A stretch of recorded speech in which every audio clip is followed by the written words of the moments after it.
benvenuti al terzo appuntamento di questo ciclo di webinar.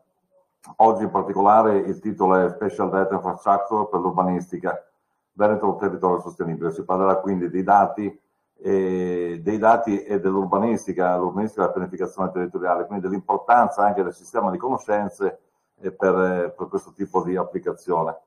Io non voglio portare via molto tempo oggi perché abbiamo una giornata densa di interventi e di contenuti e che, come saprete, sarà moderata dall'ingegnere Maurizio De Gennaro, che attualmente è presidente del Centro Regionale Studi Urbanistici del Veneto, ma da moltissimi di voi conosciuto per aver ricoperto diversi ruoli all'interno della Regione del Veneto.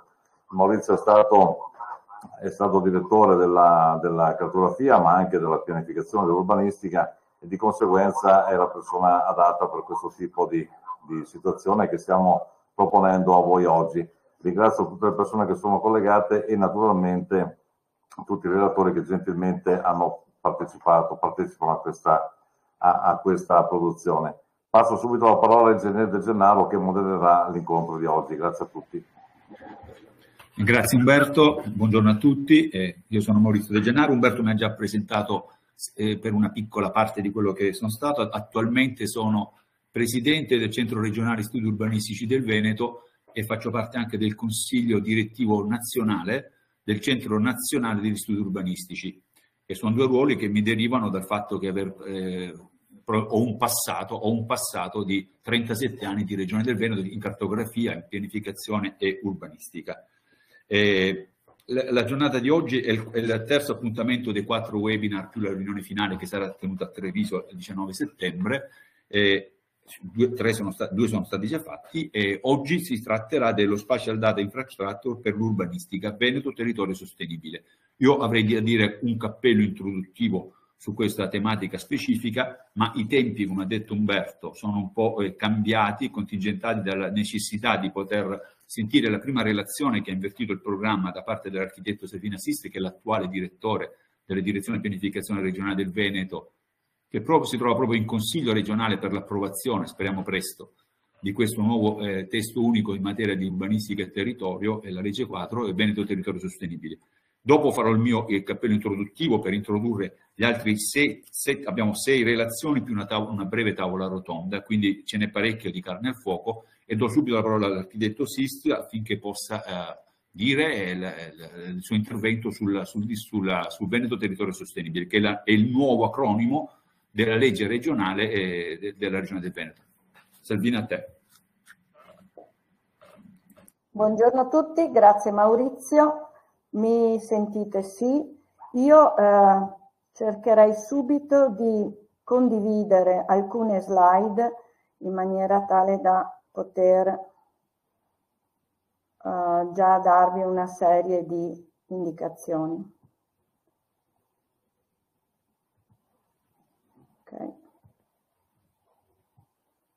Ok. Vedete tutti? Sì, Salvina, puoi andare avanti, vediamo tutti.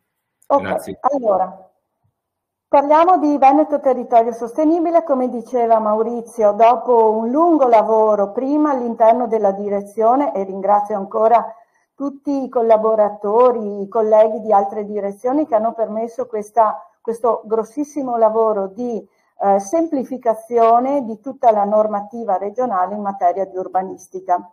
In pratica la volontà che ha sotteso a questo lavoro era appunto quello di prendere più di 230 articoli sparsi in varie leggi regionali, in tutto o in parte sparsi in varie leggi regionali, e rendere più semplice la lettura. Confermare il quadro normativo di riferimento, quindi anche la gerarchia urbanistica della Regione Veneto, includere naturalmente tutte le leggi, come ho detto prima, ed eventualmente fare delle piccole modifiche, piccole integrazioni, piccole innovazioni, non solo rispetto a giurisprudenza che ormai è abbastanza, condivisa, ma anche rispetto alle 1000 novità che negli ultimi anni abbiamo avuto grazie alla modifica della normativa statale. La struttura è molto semplice, sono 5 parti e 2 allegati tecnici. In particolare questi 2 allegati tecnici, uno è legato alle informazioni sulla disciplina sul contenimento e il consumo del suolo, e il secondo allegato invece è legato alla riqualificazione del patrimonio edilizio esistente.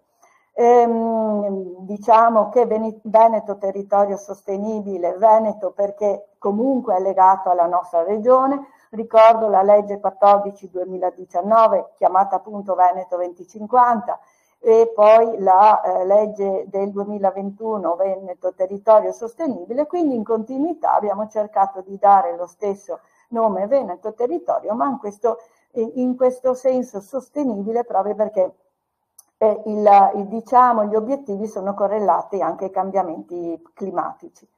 La parte seconda è legata all'urbanistica, è diciamo, la parte più importante del testo, e ci sono alcuni chiarimenti, come per esempio non abbiamo 7 province, ma abbiamo 6 province e la città metropolitana di Venezia. Abbiamo riordinato l'istituto della partecipazione, abbiamo dato un certo valore al tavolo tecnico permanente con le province e la città metropolitana, che è questo tavolo che vede costantemente un dialogo tra la Regione Veneto, la direzione, in particolare pianificazione, ma dove è necessario anche altre direzioni regionali, e i 7 enti provinciali. Poi naturalmente un coordinamento per quanto riguarda i contenuti del PAT e DP, sia verso la normativa regionale in termini di consumo di suolo, ma anche di rigenerazione urbana, e cercando anche dove, come possibile, senza appesantire naturalmente il lavoro degli enti locali, anche quella di aver inserito alcune riduzioni dei tempi. Abbiamo fatto una proposta di estensione del periodo di validità del piano degli interventi dagli attuali 5 anni a 10 anni, ma non è stata molto gradita, quindi probabilmente si ritornerà alla valenza dei 5 anni del piano degli interventi, e naturalmente una serie di elementi di rafforzamento per quanto riguarda il monitoraggio e la verifica degli effetti sulle disposizioni regionali. Abbiamo inserito meccanismi di verifica degli adeguamenti comunali alle disposizioni sul contenimento del consumo del suolo, quindi un'attenzione più puntuale da parte della direzione in particolare anche alle strategie urbanistiche dei territori comunali.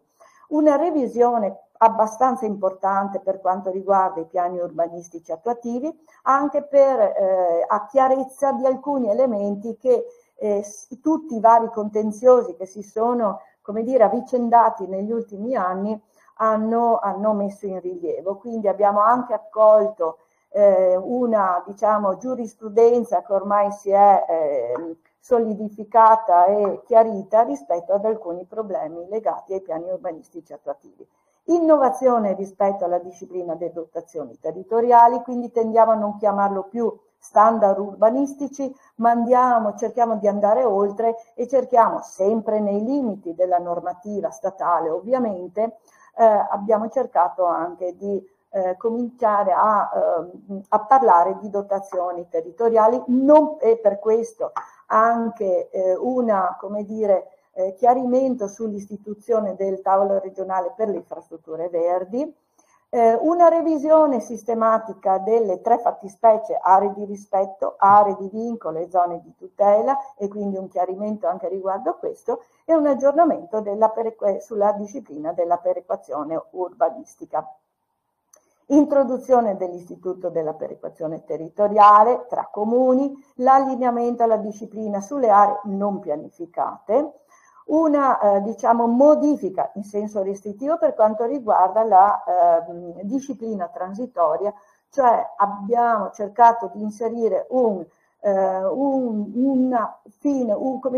obiettivo ultimo, che saranno 365 giorni all'approvazione di questo testo unico per i comuni senza PAT. Quindi daremo un altro anno di tempo per i comuni con il PRG per adeguarsi finalmente alla ex legge, diventerà 11/2004. Non per niente comunque il Consiglio regionale sia l'anno scorso che quest'anno ha dato una serie di fondi per poter anche finanziare i comuni che in particolare sono molto piccoli, che non hanno ancora il PAT.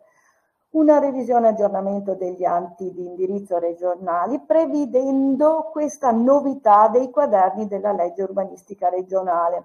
Quindi ci aspettiamo anche in futuro, come dire, delle sollecitazioni da parte del territorio rispetto alla possibilità di andare a, come dire, completare degli apparati che sono anche specifici. Questi quaderni non vogliono essere atti di indirizzo o atti di giunta, lo potranno essere se effettivamente danno delle risposte che i comuni naturalmente chiedono. E poi naturalmente una chiarezza definitiva per quanto riguarda il consumo del suolo e il contenimento del consumo del suolo, anche rispetto alle ultime indicazioni di ISPRA. C'è la parte terza che invece è legata al tema dell'edilizia. È abbastanza chiaro che la normativa regionale si è completamente adeguata per quanto riguarda l'edilizia al DPR 380. In questi ultimi giorni abbiamo avuto anche la novità del decreto legislativo del 24 maggio ultimo scorso, per cui anche là cercheremo di cogliere eventualmente quelle parti di testo regionale ancora vigente per poterla aggiornare e dare anche completezza a tutta la parte edilizia. Comunque, per quanto di competenza della Regione, abbiamo revisionato la disciplina sui riusi temporanei, anche perché abbiamo avuto 2 anni fa un'esperienza con alcuni comuni e quindi siamo riusciti anche a, come dire, a solidificare, a chiarire cosa è questo istituto. Poi abbiamo naturalmente inserito tutta la disciplina di Veneto 2050 e naturalmente la disciplina del recupero dei sottotetti, facendo sempre comunque riferimento alla salvaguardia delle zone agricole, quindi sostanzialmente questo è il leitmotiv di tutto l'aggiornamento dove come possibile della normativa. Poi la parte quarta sul paesaggio, dove in realtà diciamo i riferimenti ancora oggi, visto che abbiamo già verificato con la seconda commissione consiliare questi articoli, è il rimando al piano paesaggistico che è in corso di redazione proprio in questi giorni. Per cui ci sono tutta una serie di rimandi a quello che sarà il nuovo piano paesaggistico della Regione Veneto e naturalmente abbiamo anche cercato comunque questa novità dell'introduzione di un premio triennale del paesaggio, proprio in continuità rispetto a questo grosso interesse e grossa spinta che la Regione Veneto ha dato per quanto riguarda la pianificazione paesaggistica.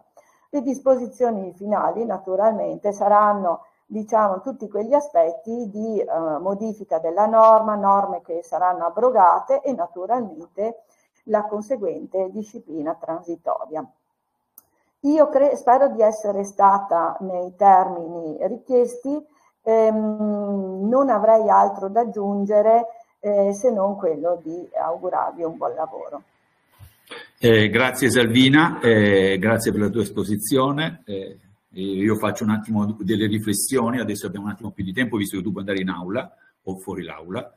Io devo dire che il lavoro è ottimo, eccellente, quello fatto dalla tua struttura, perché era un lavoro enorme rimettere a sistema 7-8 leggi che erano sul territorio. Lo dico anche perché come presidente del CERSU, del Centro Studi Urbanistici, l'abbiamo esaminato attentamente noi insieme alla FOIV. La FOIV sarebbe la Federazione dell'Ordine Ingegneri del Veneto, tutti i 125 articoli, bloccando alcune fughe in avanti perché non è una nuova legge di urbanistica, è soltanto un testo quadro, l'ho ripetuto, che ha qualche piccola innovazione.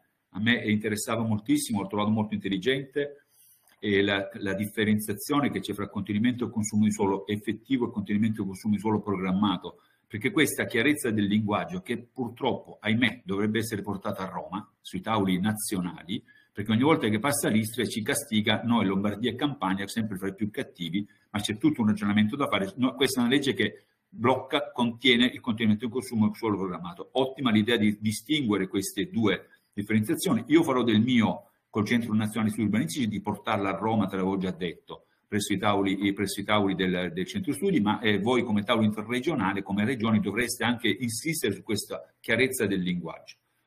Grazie per l'esposizione. Io mi permetto di integrare la tua cosa facendo richiamando esattamente gli articoli dove la carta tecnica o le banche dati, meglio dire in accezione più ampia l'informazione geografica che popola le banche dati, partecipa in questo testo unico del Veneto. L'articolo 6 specificatamente parla proprio dell'adozione e l'utilizzo delle infrastrutture dati territoriali della Regione del Veneto per la gestione del sistema informativo territoriale interoperabile, unificato, accessibile, via dicendo, questo per garantire la disponibilità. Ed è importantissimo questa norma messa a legge non tanto come regolamento, ma quanto proprio norma di legge.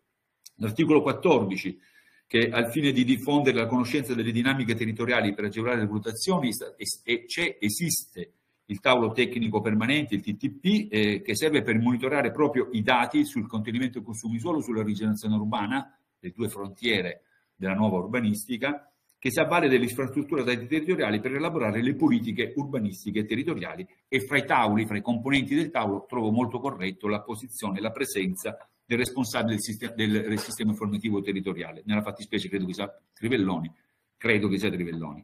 L'articolo 15, che parla specificatamente della carta tecnica regionale, che sì, come organizzata, mancava nella legge, noi l'abbiamo segnalato il riferimento alla legge 28 del 76, che è ancora vigente, organizzata in osservanza del decreto ministeriale del 2011, tutti i dati secondo le regole tecniche delle specifiche tecniche.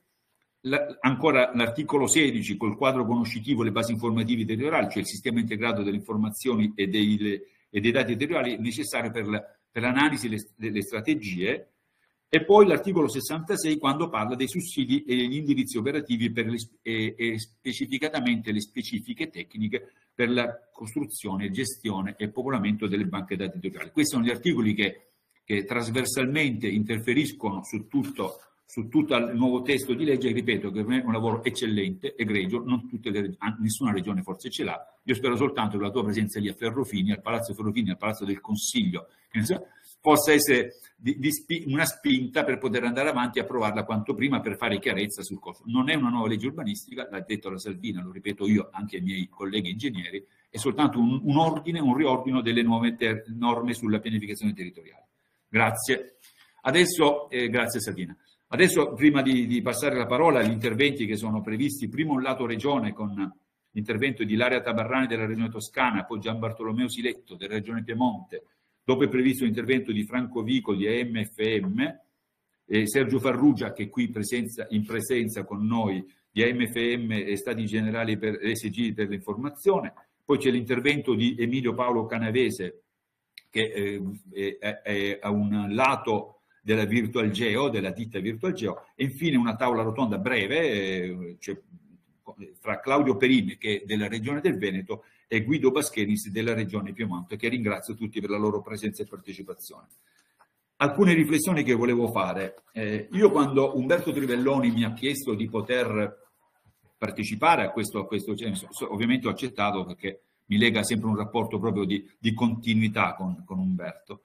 E ho visto la locandina, che forse tutti conoscete, questa qui, e la locandina mi ha fatto subito venire una riflessione. Ci sono tre acronimi, IDT, SDI e AI. Sono semplicemente tre acronimi, ma sono tre acronimi che legano tutto un percorso, un vecchio percorso. Allora, come ha detto il presidente Mattarella qualche tempo fa, in un tutt'altro contesto, di tutt'altro spessore, che non c'è progresso senza la memoria. Io certo non rappresento il progresso, anzi, però posso rappresentare la memoria e dicendo quello che effettivamente il percorso che lega questi tre acronimi.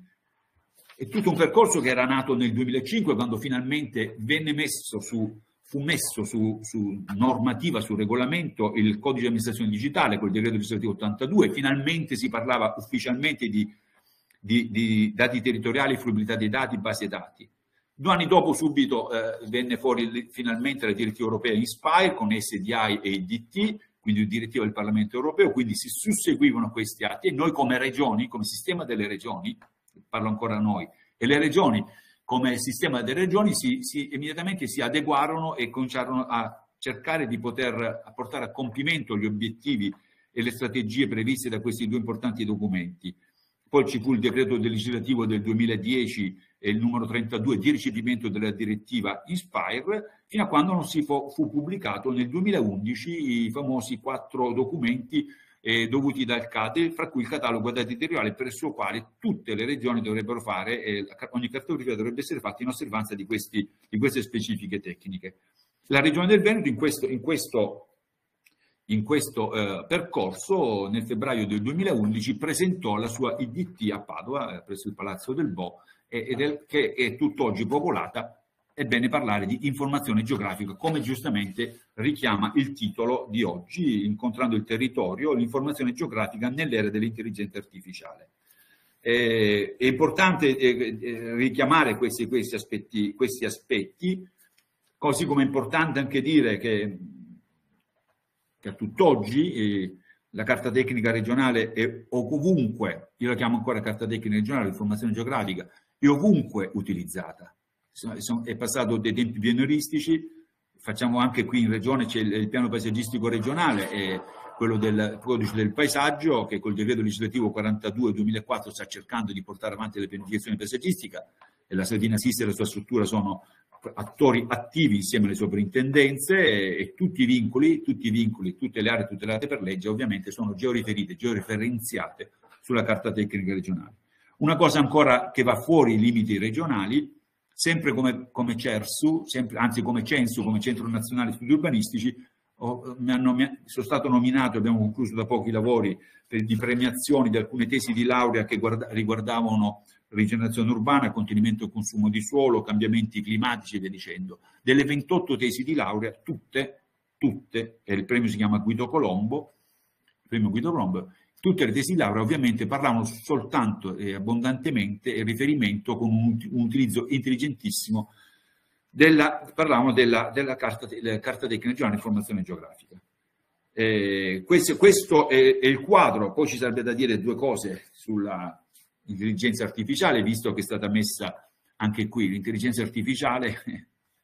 Io seguo abbastanza con curiosità quello che dice padre Paolo Benanti, che è il rappresentante italiano nella Commissione internazionale delle Nazioni Unite sull'intelligenza artificiale, che ha detto che l'intelligenza artificiale è come la clava, disse proprio queste parole, è come la clava quando l'uomo preistorico inventò la clava. Era tutto contento perché poteva uccidere gli animali per cibarsi. Dopo capì che lo poteva dare in testa ai suoi fratelli e diventò un'arma da guerra. Bisogna cominciare a cercare di gestire l'intelligenza artificiale. L'intelligenza artificiale, si parla adesso anche di un nuovo termine che sarà molto contenta la Salerno Assist quando si parla di questi aspetti qua, si chiama algoretica. C'è una serie di algoritmi che possano studiare le problematiche dei risvolti connessi all'applicazione degli algoritmi. E questo è Paolo Benanti che sta portando avanti questi discorsi sull'algoretica e via dicendo. E bisogna semplicemente gestirla. Leggevo anche un libro, e la chiudo qui come presentazione, giusto per parlare dell'intelligenza artificiale, che ognuno di noi quando sale in macchina io dico ehi Google portami al ristorante, portami a Jesolo, portami a Schio, è un'intelligenza artificiale, non è visualizzata ma è soltanto un contatto. Più informazioni si danno e più l'intelligenza artificiale diventa precisa. E difatti in un libro di Piero Formica che affronta proprio l'intelligenza artificiale, questo economista, un'esposizione della mente, dice proprio: gli algoritmi sono l'anima razionale dell'intelligenza artificiale che è imperfetta, essendo noi che l'abbiamo creata agenti portatori di errori e di difetti. Con i big data migliora l'accuratezza degli algoritmi. Più big data si inseriscono nell'intelligenza artificiale e più diventa più precisa. Però è sempre l'uomo che la gestisce. Quindi, per la felicità della Salerno Assist, algoretica, e quindi vuol dire ci si deve cercare di dare un certo indirizzo su come gestire questa intelligenza artificiale. Questa è la cornice di oggi. Adesso andiamo a vedere il quadro. Il quadro prevede l'intervento della Ilaria Taberrani come Regione Toscana, e che parlerà ovviamente del ruolo e la visione dal punto di vista regionale, e do la parola a Ilaria Taberrani. Buongiorno a tutti. Allora, nel frattempo condivido lo schermo e ringrazio la Regione Veneto per l'invito a queste interessanti iniziative portate avanti appunto dai colleghi della Regione Veneto, e in modo particolare quindi il dottor Trivelloni, ma anche il dottor De Gennaro, e a me il compito arduo di essere subito altrettanto, diciamo, interessante quanto il dottor De Gennaro. L'esperienza che porto è quella di Regione Toscana, dell'ufficio cartografico. I punti che tratterò brevemente, perché ovviamente il tempo è concentrato, sono relativi allo strumento, alla declinazione dello strumento sistema informativo territoriale in Regione Toscana, la specificità nel contesto del governo del territorio e quindi gli obiettivi che stiamo perseguendo, le strategie per poter rendere efficace questo strumento nell'ottica appunto del governo delle trasformazioni. Precisando però, ci tengo in modo particolare almeno a 3 aspetti. Il primo, che è diciamo più generale, il sistema informativo territoriale è uno strumento di supporto non solo alla funzione amministrativa del governo del territorio, ma a tutte le funzioni amministrative che necessitano di informazione geografica. Diciamo che nasce nel contesto innegabile, soprattutto nelle regioni, nei lontani anni 70, proprio in seno spesso all'urbanistica, perché le esigenze allora erano proprio quelle di dare seguito alla funzione associata, data, diciamo così, dallo Stato alle regioni con il 616 del 1977. In Regione Toscana poi, diciamo come in tantissime altre regioni, è stato ovviamente subito disciplinato una legge regionale, prima cartografica, poi specifica dei sistemi informativi territoriali, trovando sempre una disciplina all'interno della legge del governo del territorio, non a caso. E attualmente in Regione Toscana fanno parte del sistema informativo territoriale non solo gli uffici regionali, ma anche quelli comunali, quindi il livello comunale e il livello delle province e città metropolitana. Faccio questa sottolineatura perché poi vedremo verso la direzione che stiamo prendendo. Così come è altrettanto importante sottolineare che per quanto riguarda il sistema informativo territoriale regionale, diciamo, vengono sempre portate all'attenzione e vanno anche parallelamente e ovviamente collaborano, ma ci sono 2 componenti fondamentali. Da una parte la base informativa territoriale, ovvero i dati territoriali e i metadati, dall'altra i servizi e le tecnologie di rete. Mentre le seconde variano e possono cambiare nel corso degli anni, dal 70 ad oggi possiamo individuare veramente tantissime tappe per distribuire questa informazione, la produzione, la costruzione dell'informazione invece ha delle solide radici e una filiera di produzione che diciamo abbiamo rivalutato da ultimo e che stiamo cercando di fare in maniera certificata.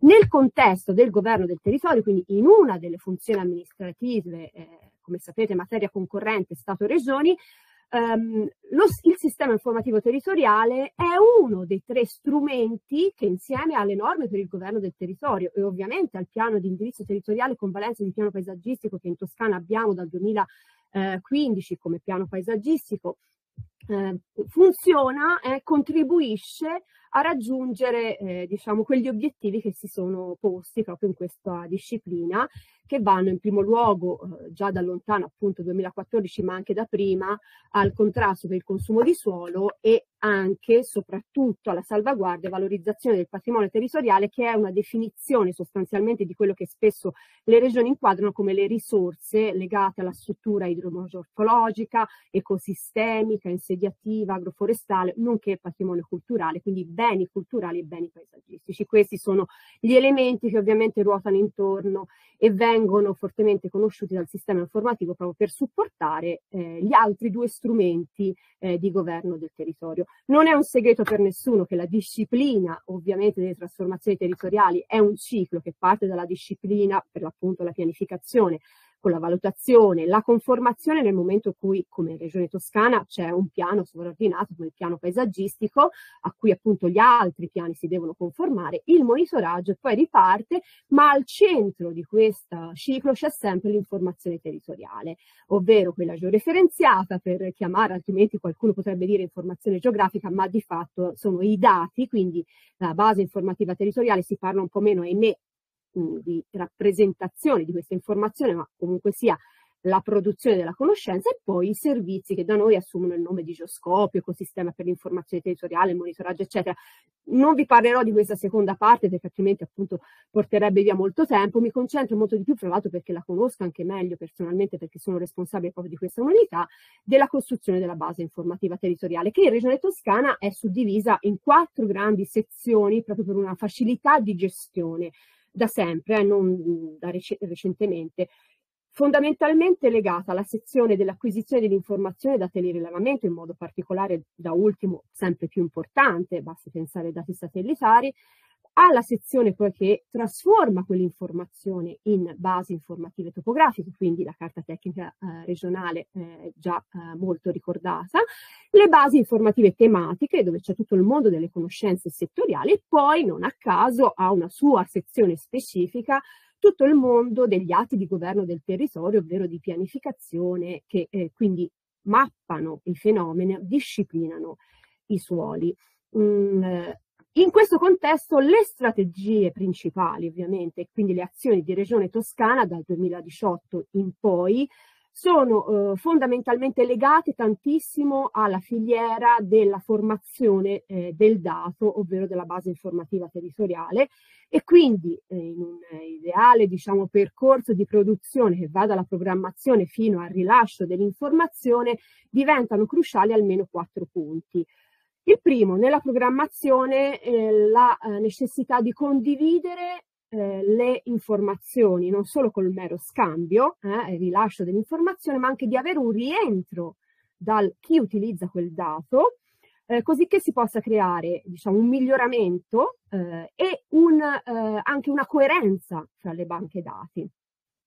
L'altro aspetto che riguarda invece la fase di acquisizione dell'informazione, in modo particolare da telerilevamento, è l'integrazione delle fonti di acquisizione. Quindi stiamo lavorando molto non solo nei rilievi aerei, che vedremo poi facciamo periodicamente anche negli anni in cui non vola AGEA, quindi nei 2 anni in cui appunto per dare continuità al voli AGEA, con altre fonti di acquisizione, ma soprattutto con i controlli a terra. Abbiamo ripreso anche questa importante attività su tutti i dati, laddove ovviamente è possibile, proprio perché diciamo, è innegabile che queste informazioni devono ancora essere testate e messe a punto, soprattutto per i dati satellitari, con verifiche a terra, tenendo sempre presente che è importante nella progettazione invece delle banche dati almeno del rispetto di regole di base. Ovviamente voi sapete che l'informazione oggi come oggi viene prodotta non solo da chi sta stabilmente in un ufficio cartografico regionale o comunale, o che comunque si occupa dalla mattina alla sera di informazione territoriale, ma anche da molte altre professionalità, per fortuna. Dico sempre, Umberto diciamo lo sa già questo discorso, che l'ufficio cartografico è diventata geometria variabile, no? Nel senso che c'è sì, almeno in Regione Toscana, un nucleo centrale fatto più o meno da 15 persone, ma poi ci sono tanti colleghi che lavorano in diversi uffici e che appunto interagendo con l'ufficio cartografico devono, diciamo, possono seguire delle regole che noi rendiamo più semplici, anche perché sono tante, ne sono state ricordate prima alcune dal dottor De Gennaro, e che sono fondamentalmente legate al fatto che il dato deve seguire la titolarità della funzione amministrativa. Questo è fondamentale, soprattutto in un momento in cui, proprio grazie ai servizi anche satellitari, si tende a costruire un'informazione preconfezionata che non sempre risponde alle esigenze di chi è titolare della funzione amministrativa. Dall'altra parte, ovviamente, quello che è più scontato e che dovremmo sapere tutti dal 2007, ma non è sempre così, cioè che il dato va acquisito una sola volta alla scala più opportuna, e poi ovviamente rendere la validazione, le verifiche delle banche dati, non solo di quelle da carta tecnica regionale, da telerilevamento che da sempre facciamo noi regioni, ma anche le altre banche dati tematiche, in una fase appunto di verifica è necessario, ovviamente fatta da soggetti terzi. L'abbiamo fatto scrivere anche nelle linee guida di Agid, proprio perché spesso diciamo chi non è del mestiere può dimenticare questa importante attività, così come rendere obbligatoria la metainformazione, perché anche questa spesso è trascurata. Vi dicevo appunto del ciclo della produzione della conoscenza condivisa e certificata, che abbiamo qui riassunto brevemente in 7 grandi fasi. Vi sopporto l'attenzione solo le principali azioni sulle prime 4, che sono appunto la programmazione, la progettazione, l'acquisizione e le verifiche in campo di produzione di base informativa. Sono recentissime, stiamo lavorando diciamo in maniera un pochino più diversa rispetto al passato dal 2018, ma in modo particolare si stanno concretizzando negli ultimi anni, a partire ad esempio proprio recentemente dalla apertura della regione agli altri enti che svolgono funzioni amministrative che non appartengono nativamente al sistema informativo regionale, ovvero attraverso uno strumento che è la convenzione sottoscritta dai diversi soggetti, anche gli organismi di ricerca, non solo diciamo chi riveste un ruolo che segue le funzioni amministrative, consorzi di bonifica o autorità di bacino, eccetera, ma anche gli organismi di ricerca in tutto il mondo universitario sono fra l'altro i primi che hanno dato ampia diciamo, disponibilità e interesse a questa nuova apertura di Regione Toscana in questo senso. Abbiamo prodotto questo strumento che poi ha come obiettivo non è tanto la sottoscrizione ovviamente del documento, quanto il fatto che avremo per la prima volta una programmazione coordinata, nel senso che ci sarà un luogo che raccoglie le acquisizioni anche telerilevate che verranno fatte dagli organismi diversi, che però insistono rispetto alla regione, ma che insistono sullo stesso territorio, così come avremo delle segnalazioni codificate, raccolte in maniera sistematica sull'utilizzo del dato regionale, quindi come vi dicevo una validazione o una correzione del dato anche nell'operatività dell'utilizzo di questa informazione. L'altro aspetto che stiamo curando molto e che su questo abbiamo avuto modo di parlarne con i colleghi delle altre regioni, proprio in sede di gruppo di lavoro delle regioni, insieme alla commissione delle regioni, sono i futuri contenuti della Carta Tecnica Regionale. Abbiamo aperto un questionario, un'indagine che poi si trasformerà anche in diciamo, interlocuzioni con i nostri principali utenti, che sono ovviamente, come vi dicevo, perché appartengono attivamente al sistema informativo, i comuni, la città metropolitana ovviamente e le province, ma anche i professionisti che lavorano per i diversi enti. Qual è la CTR del domani? Perché non è innegabile che con i costi attuali, ma non è solo una questione di costi, ma anche con le professionalità sempre meno diciamo precise attuali, sia necessario ripensare il modo di aggiornare questo strumento, facendo salvi alcuni diciamo elementi essenziali.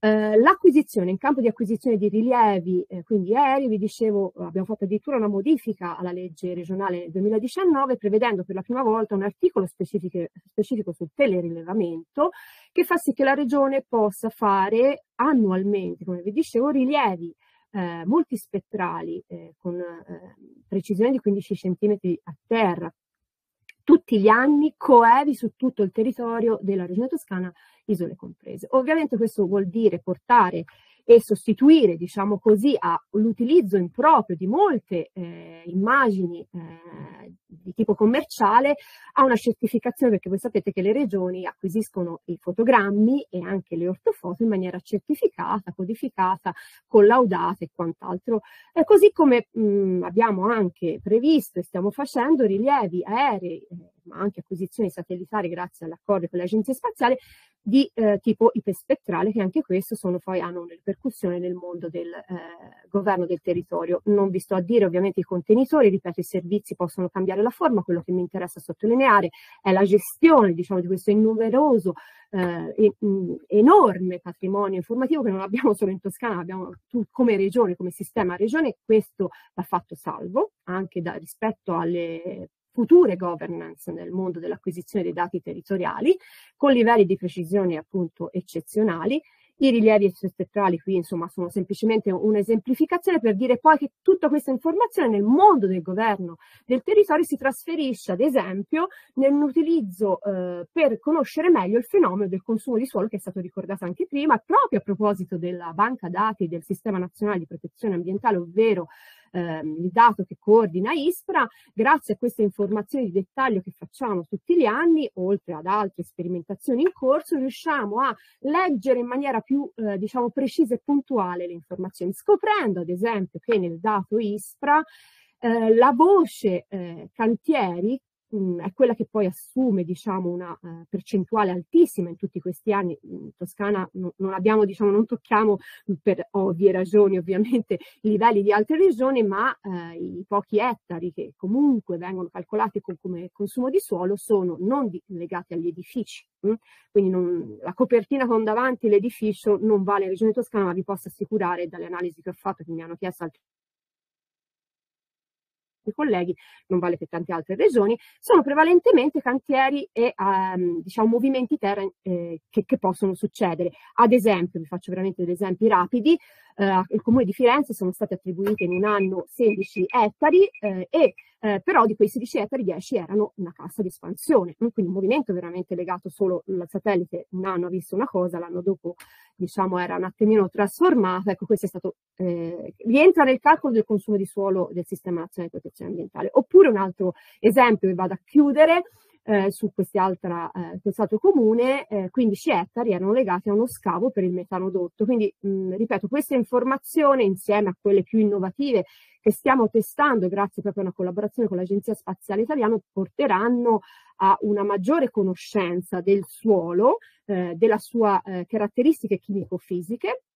Abbiamo per l'appunto avuto un cofinanziamento dell'Agenzia Spaziale Italiana per fare un servizio preoperativo che porterà alla lettura di quelle informazioni del suolo artificializzato dentro le banche dati che già Regione Toscana dal 2007, come le altre regioni, produciamo proprio in tema di copertura di uso del suolo ogni 3 anni. Così come nelle altre 2 accordi che abbiamo realizzato e firmato con l'Agenzia Spaziale Europea, facciamo parte del progetto IRIDE sia come pilot user che come champion user. Più che altro lì siamo un po' alla finestra, guardiamo cosa succede con questi nuovi servizi che hanno ovviamente ancora una valenza molto immatura per la pubblica amministrazione nel momento in cui deve entrare nel procedimento, però ci interessa perché ovviamente sono diciamo, lo sviluppo futuro, e partecipiamo quindi attivamente a questo progetto IRIDE, così come abbiamo un accordo specifico sottoscritto, e tra l'altro la settimana scorsa è uscito il bando, la call di ESA, per dare seguito al piano di formazione per tutti gli utenti che fanno parte di questi accordi, quindi per la Toscana tutti gli enti comunali, la regione stessa, per poter come dire, conoscere meglio e più da vicino questi servizi, ma soprattutto le avvertenze per l'uso sui dati satellitari. Ricordando che è fondamentale ovviamente la verifica a terra, e quindi ripeto, su alcuni prodotti lo sanno benissimo tutti i colleghi delle regioni, lo facciamo da anni, da sempre, carta tecnica regionale ma anche rilievi aerei. Bisogna portare questa, diciamo, buona pratica anche nelle basi informative tematiche, dove invece si tende un po' meno a essere, diciamo, a verificare i risultati. Chiudo dicendo che quindi la conoscenza georeferenziata a supporto delle funzioni amministrative, questo è l'elemento essenziale che non va mai dimenticato nella pubblica amministrazione, in modo particolare negli enti territoriali, deve essere certificata non tanto nel dato quanto nel processo. Ecco che quella filiera di produzione, diciamo, del dato deve essere rispettata. Non vedrei al momento altre soluzioni se non affidarlo a un organismo che, appunto, come l'ufficio cartografico, da anni lavora in quest'ottica e per garantire coerenza, omogeneità, aggiornamento, appunto, e condivisione delle informazioni. Chiudo, se volete ovviamente avete piacere di approfondire un po' meglio quello che vi ho detto veramente in maniera sintetica, è apparso da poco su una rivista un nostro contributo come ufficio cartografico a quello che è diciamo, la nostra esperienza, e questi sono i nostri riferimenti qualora diciamo, fossero ulteriori informazioni richieste necessarie. Ringrazio. Grazie a Ilaria Tabarrani per la sua esposizione chiarissima, con la quale ha rappresentato tutto l'attività e le strategie della Regione Toscana, che è una delle regioni di punta da sempre nel campo dell'informazione geografica. Ha spiegato gli strumenti che si usano in Regione Toscana, questo è il BIT, la base informativa territoriale, che è il contenitore di dati territoriali e metadati, e tutto questo a servizio e le tecnologie di rete proprio per l'utenza, per il cittadino, per le imprese e per chiunque. Tutto ovviamente viaggia secondo degli indirizzi della pubblica amministrazione. Tutto questo qui è un discorso per implementare e migliorare l'informazione territoriale, sempre alla base della buona azione amministrativa. Ha illustrato benissimo i futuri programmi che sono coordinati con le altre regioni anche. È importante la parte finale, mi è piaciuta molto quando ha ricalcato quello che avevo anticipato un po' sul contenimento e consumo di suolo, sulla chiarezza, e vi rimarco ancora una volta, da sempre lo dico, sulla chiarezza dei linguaggi, esempio la voce cantieri, quando ISPRA registra i dati oggettivi e lo considera consumo di suolo, invece il cantiere, in Veneto c'era un analogo problema con il cantiere grossissimo della superstrada pedemontana veneta, che registrava, lamentava un consumo di suolo enorme su determinati comuni, cosa che poi invece è stata sì un po' ridotta, però erano dovute a delle letture del territorio temporanee, sono temporanee e definitive.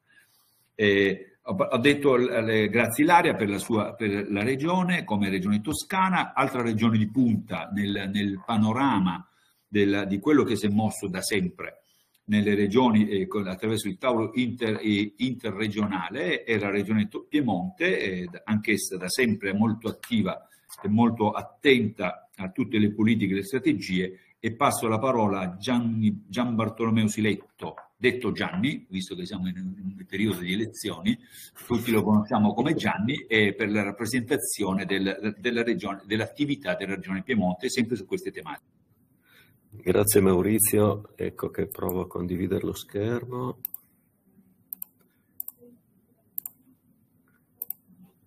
Eccoci qua, presenta. Molto bene. Allora io intanto grazie dell'invito a provare a raccontare le cose che in Regione Piemonte facciamo tra sistemi informativi, infrastrutture di dati geografici e parte di pianificazione e soprattutto di urbanistica. Ringrazio anche Ilaria perché ha raccontato una serie di cose che in modo leggermente diverso, ma quantomeno come principi, tutte le regioni perseguono quantomeno in ambito geografico. Allora io oggi cercherò di parlarvi brevemente di un progetto che è nato qualche anno fa, che si chiama Urbanistica senza carta, che vuole andare a cercare di dematerializzare il procedimento urbanistico per arrivare a una pianificazione digitale, anche se il termine non è che mi piaccia poi tantissimo, ma insomma.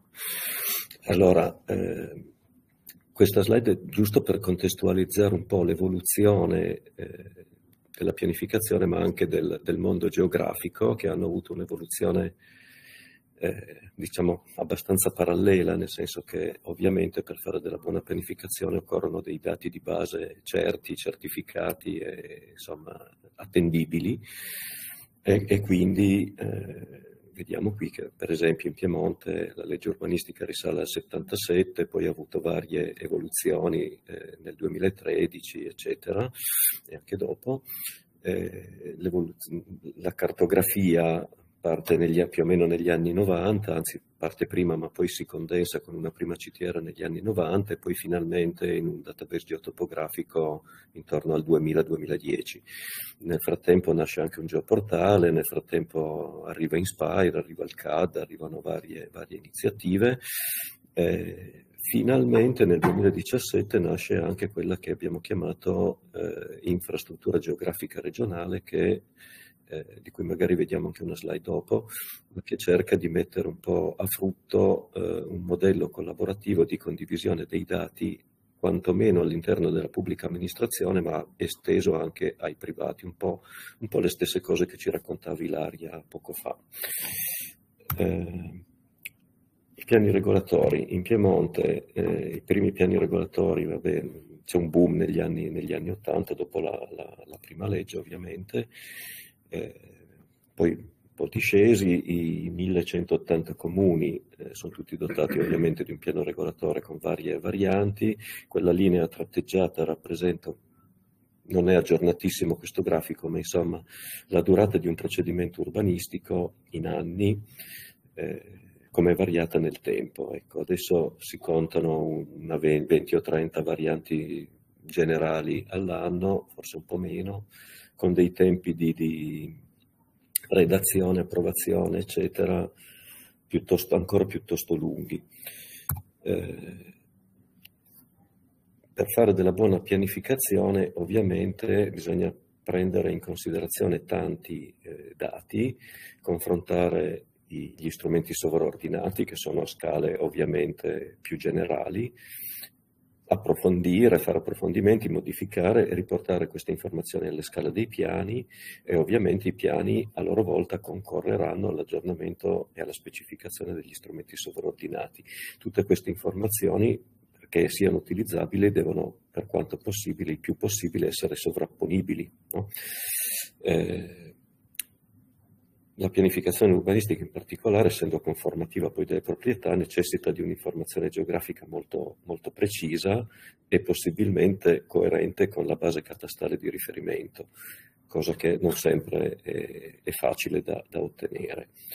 L'altro vincolo, diciamo, è che ciascun livello di pianificazione poi è regolato da disposizioni normative varie e diverse, e coinvolge anche dei soggetti, degli enti competenti nella materia specifica. Non so, pensiamo al piano di qualità dell'aria, dell'acqua, eccetera, rispetto a un piano paesaggistico. Bene, allora, proprio per venire incontro a queste esigenze, diciamo, è nato questo progetto di urbanistica senza carta una decina d'anni fa ormai, da subito organizzato secondo 3 componenti principali. Prima, come abbiamo già detto, il sistema dei dati di base che servono per fare una pianificazione integrata, diciamo, e tutto questo avviene nell'ambito di quella che poi è diventata l'infrastruttura geografica regionale, che serve appunto per la condivisione dei dati a componente geografica. Una seconda componente sono le regole e gli strumenti che servono per la gestione dematerializzata del procedimento, che è una cosa su cui stiamo lavorando, è molto, molto più complicata del previsto, per 1000 motivi, che non sto a raccontarvi. Il terzo punto, fondamentale anche per il secondo, direi, sono la definizione delle regole e degli strumenti per la pianificazione, quindi dei glossari condivisi, delle specifiche, degli strumenti per la redazione di un piano regolatore in qualche modo standardizzato, almeno nei suoi contenuti di base, e la sua integrazione in una banca dati urbanistica a scala regionale.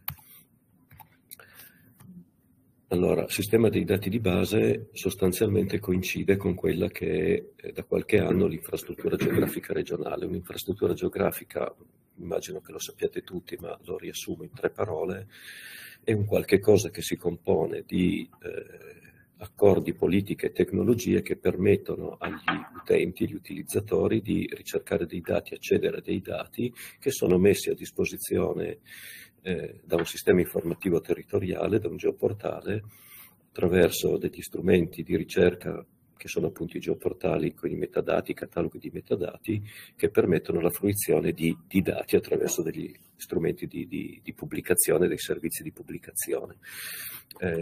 La legge 21 del 2017 ha istituito l'infrastruttura regionale per l'informazione geografica proprio con l'intenzione di rendere condivisa l'informazione geografica tra gli enti della pubblica amministrazione, ma non solo, attraverso l'adesione all'infrastruttura geografica appunto degli enti, dei comuni, delle province. Le province ad oggi sono tutte aderenti, i comuni un po' meno, ma i comuni in Piemonte sono tanti e più o meno piccoli, e quindi hanno una certa difficoltà anche di personale, ecco. E aderiscono anche alcuni dipartimenti dei politecnici, alcune associazioni di categoria, non so, i geometri o cose di questo tipo. Ecco. Quindi è una infrastruttura aperta a enti pubblici, ma anche a privati o associazioni. Benissimo, parliamo brevemente allora. Passiamo a parlare del succo, cioè delle regole e strumenti per la pianificazione.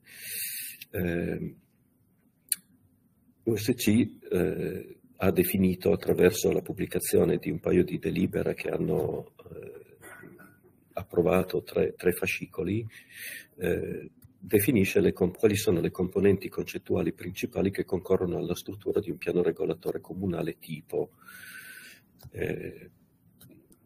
definisce che gli elaborati di piano debbano essere in formato elettronico, questo per consentire la costruzione e il mantenimento di una base dati territoriale regionale, un aggiornamento della cartografia di base, se vogliamo semplificare in questo modo, e un sistema informativo di archiviazione e conservazione documentale degli atti di pianificazione. Allora, i 3 fascicoli sono questi. Il primo racconta quali sono le componenti normalizzate, anche se è una parola che poi ai architetti urbanisti non piace molto, ma sono le componenti di minima, diciamo, gli elaborati di consegna e una specifica informatica che dettaglia come debbano essere raccolte e archiviate le informazioni. È stato fatto uno sforzo concettuale fortissimo, con discussioni abbastanza estenuanti, devo dire, per identificare quali siano i livelli informativi, i contenuti minimi presenti in ogni piano, distinti tra elementi di analisi e elementi di progetto, cioè elementi di analisi, tutto ciò che serve per conoscere lo stato delle cose in un certo territorio e poi progettare un piano.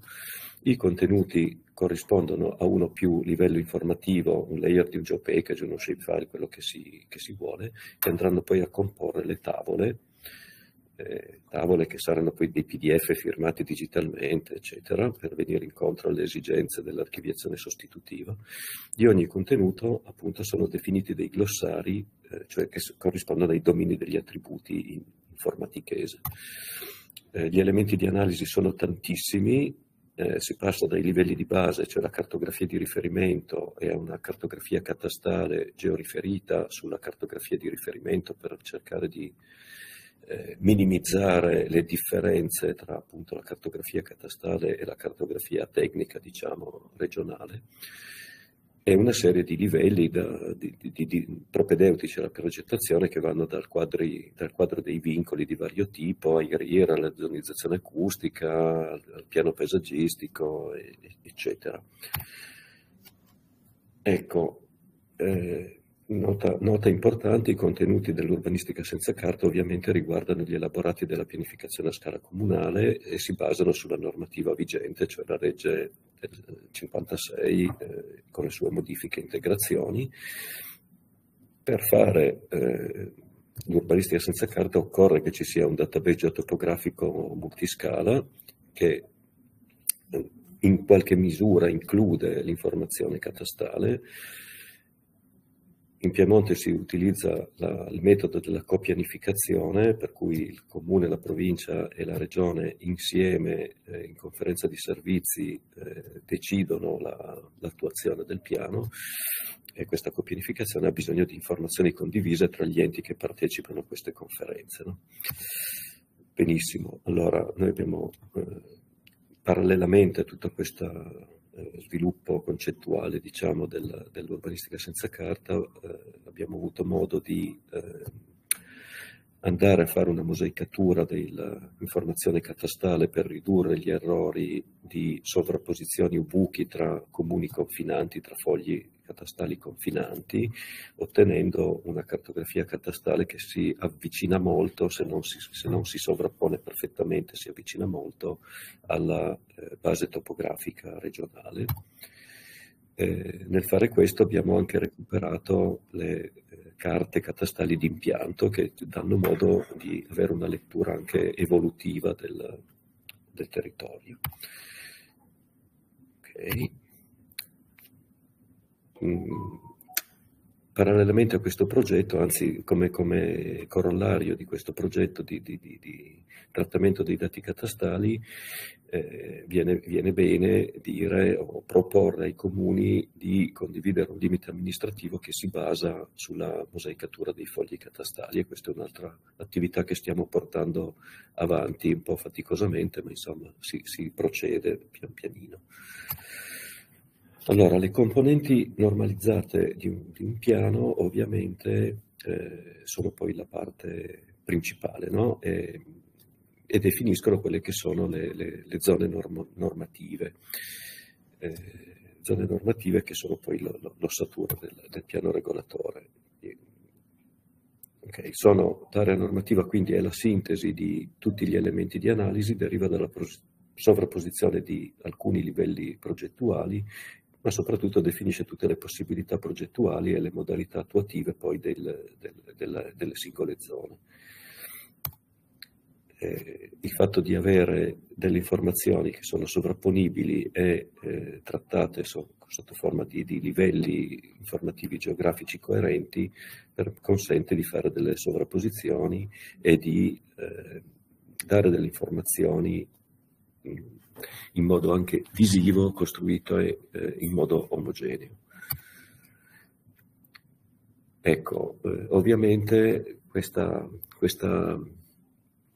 costruzione molto complicata forse ha rischiato, non solo rischiato, ma prodotto una certa eccessiva classificazione di oggetti, no? Qualcuno tra i presenti, peraltro, ci aveva citati come esempio di bulimia analitica. Forse questa cosa è vera e forse bisognerà semplificare alcune cose, ma insomma, per adesso andiamo avanti così. Il secondo fascicolo definisce quali sono i contenuti minimi degli elaborati di piano regolatore che devono essere consegnati durante il procedimento.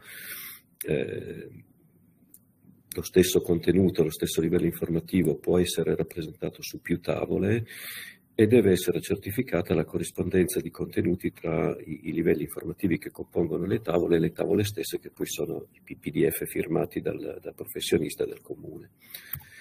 Il presupposto è che la consegna non sia più cartacea, ma siano dei PDF e dei layer vettoriali, con la possibilità quindi di aumentare il numero degli elaborati delle tavole senza costi aggiuntivi, con una maggior chiarezza, quindi tavole meno affollate, ecco, riduzione di costi di stampa.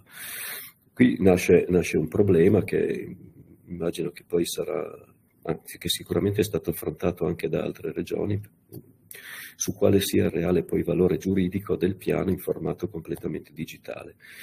Noi abbiamo affrontato questa questione, abbiamo cercato di rispondere dicendo che, richiedendo al comune una sorta di certificazione di conformità ai documenti cartacei, cioè il PDF firmato digitalmente ha gli stessi contenuti che sono rappresentati nei livelli vettoriali che sono consegnati di fianco. Questo anche perché nei sistemi di archiviazione sostitutiva l'unico formato accettabile, anzi l'unico formato non accettabile è quello che non è, di cui non è assicurata la non modificabilità, un PDF uno shapefile o un geopackage è un file modificabile, quindi non è accettato normalmente dai sistemi di conservazione sostitutiva. Il terzo fascicolo è quello che riporta le regole informatiche per la costruzione dei contenuti. Per fare questa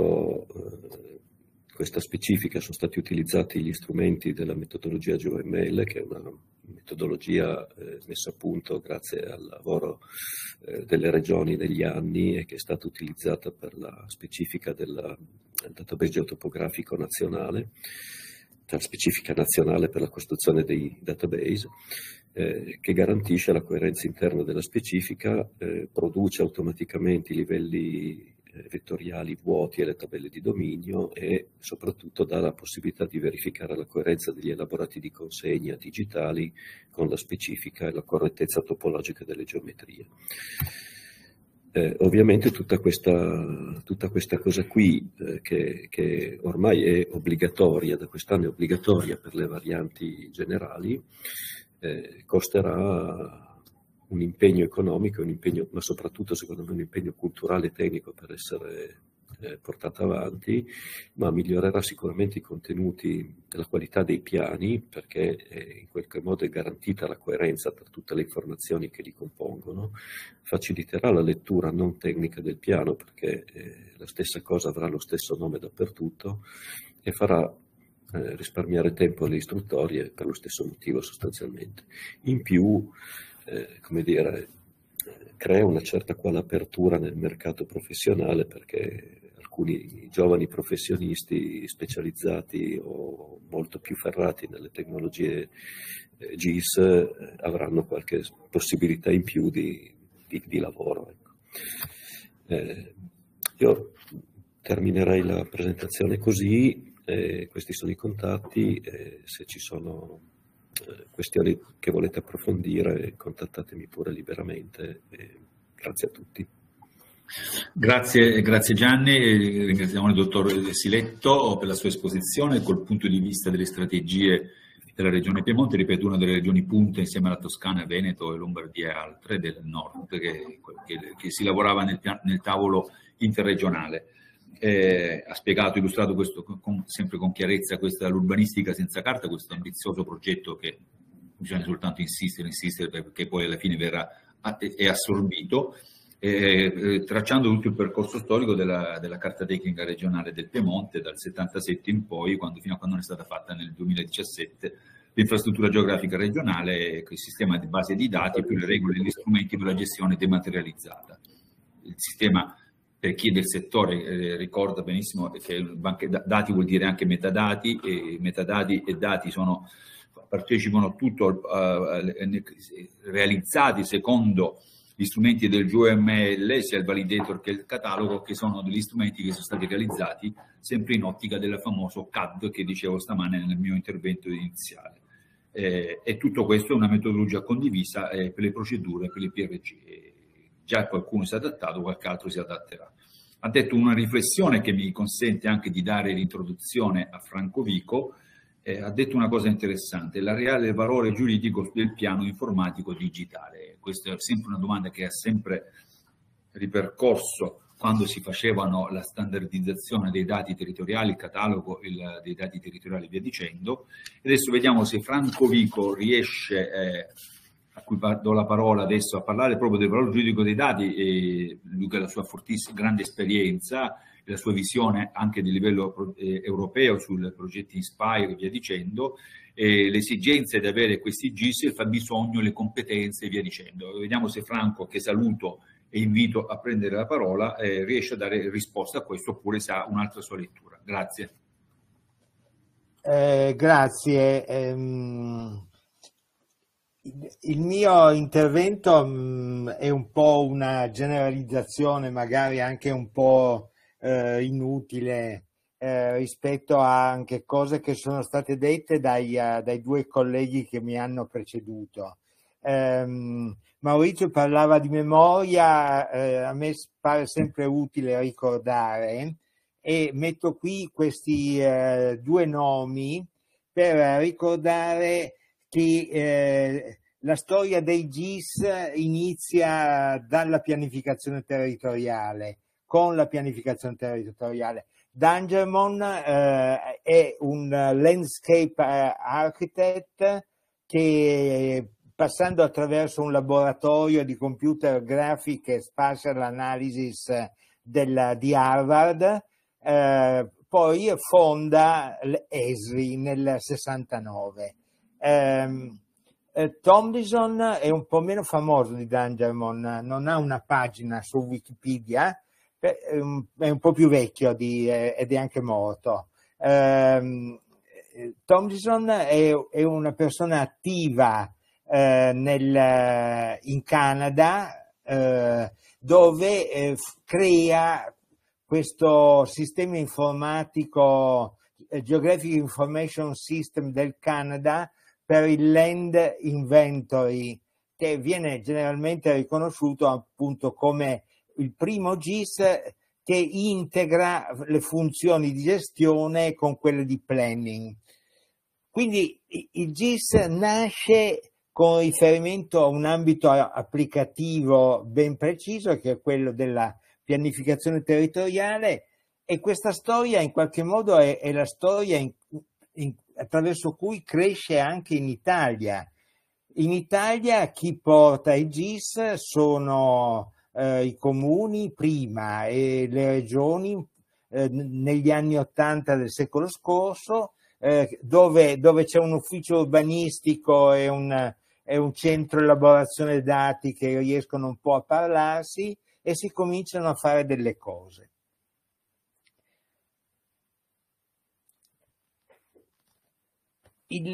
Io proporrò un po' uno schema, un ragionamento così, un po' di sintesi. La pianificazione territoriale è un grande utilizzatore, come è stato detto, di informazione geografica e quindi della informazione geografica accessibile, metadocumentata, interoperabile, riusabile, che oggi noi vogliamo trovare negli spatial data infrastructure. In primo luogo la pianificazione, ragionando diciamo per step, in primo luogo possiamo vedere quanta informazione che la pianificazione territoriale usa informazione geografica per tutte le fasi che in qualche modo precedono la definizione del progetto di piano, quindi in generale le analisi, in particolare la costruzione dei quadri conoscitivi che a volte Gianni Siletto ha ricordato, a me a volte sembra un po' troppo pesante nei documenti di piano, per attività specifiche come la VAS, e poi evidentemente usa informazione territoriale per il monitoraggio degli effetti, eccetera. La pianificazione territoriale produce informazione geografica, perché i piani sono informazione geografica, i piani sono di tipi molto diversi, si collocano a tanti livelli, a livello regionale, a livello nazionale, area vasta, piani generali, piani operativi, piani di settore. Una divertente analisi dell'INU nel 2015 aveva messo insieme una lista di 82 nomi di piani o programmi con ricadute fisiche sul territorio. Le regioni hanno capito, come è stato detto, hanno capito l'importanza di organizzare, di appoggiare questi processi di produzione dei piani sull'informazione geografica, su strutture informative, diciamo già da tempo.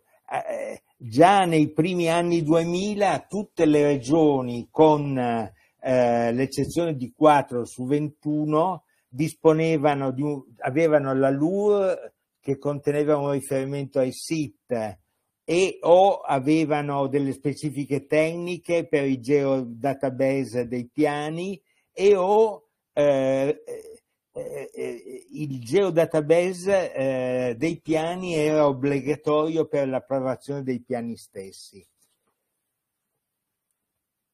Qui la parola chiave, perché questi flussi informativi rappresentati nella slide precedente possano avvenire, il concetto chiave è l'interoperabilità. Nell'ambito dei GIS sono 30 anni che si parla di interoperabilità, si costruiscono degli standard per favorire l'interoperabilità. In generale, diciamo, il mondo dell'informazione geografica è arrivata prima su queste tematiche di molti altri settori. C'è questa distinzione tra interoperabilità tecnica, che vuol dire sui formati, e questo possiamo dire che è un risultato raggiunto, e l'interoperabilità semantica sulla possibilità di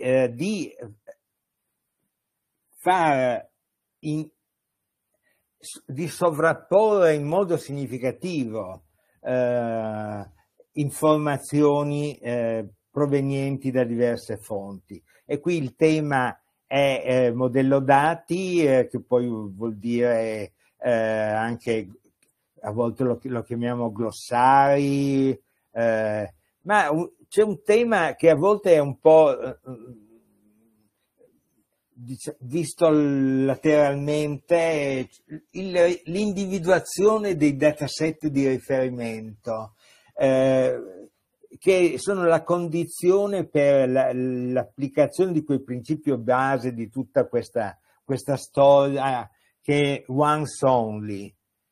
Qui c'è un esempio di un po' di anni fa in cui evidentemente due soggetti hanno preso due basi per definire i confini amministrativi differenti e la sovrapposizione di queste due basi porta a questo effetto qua, cioè che diciamo, non sono interoperabili.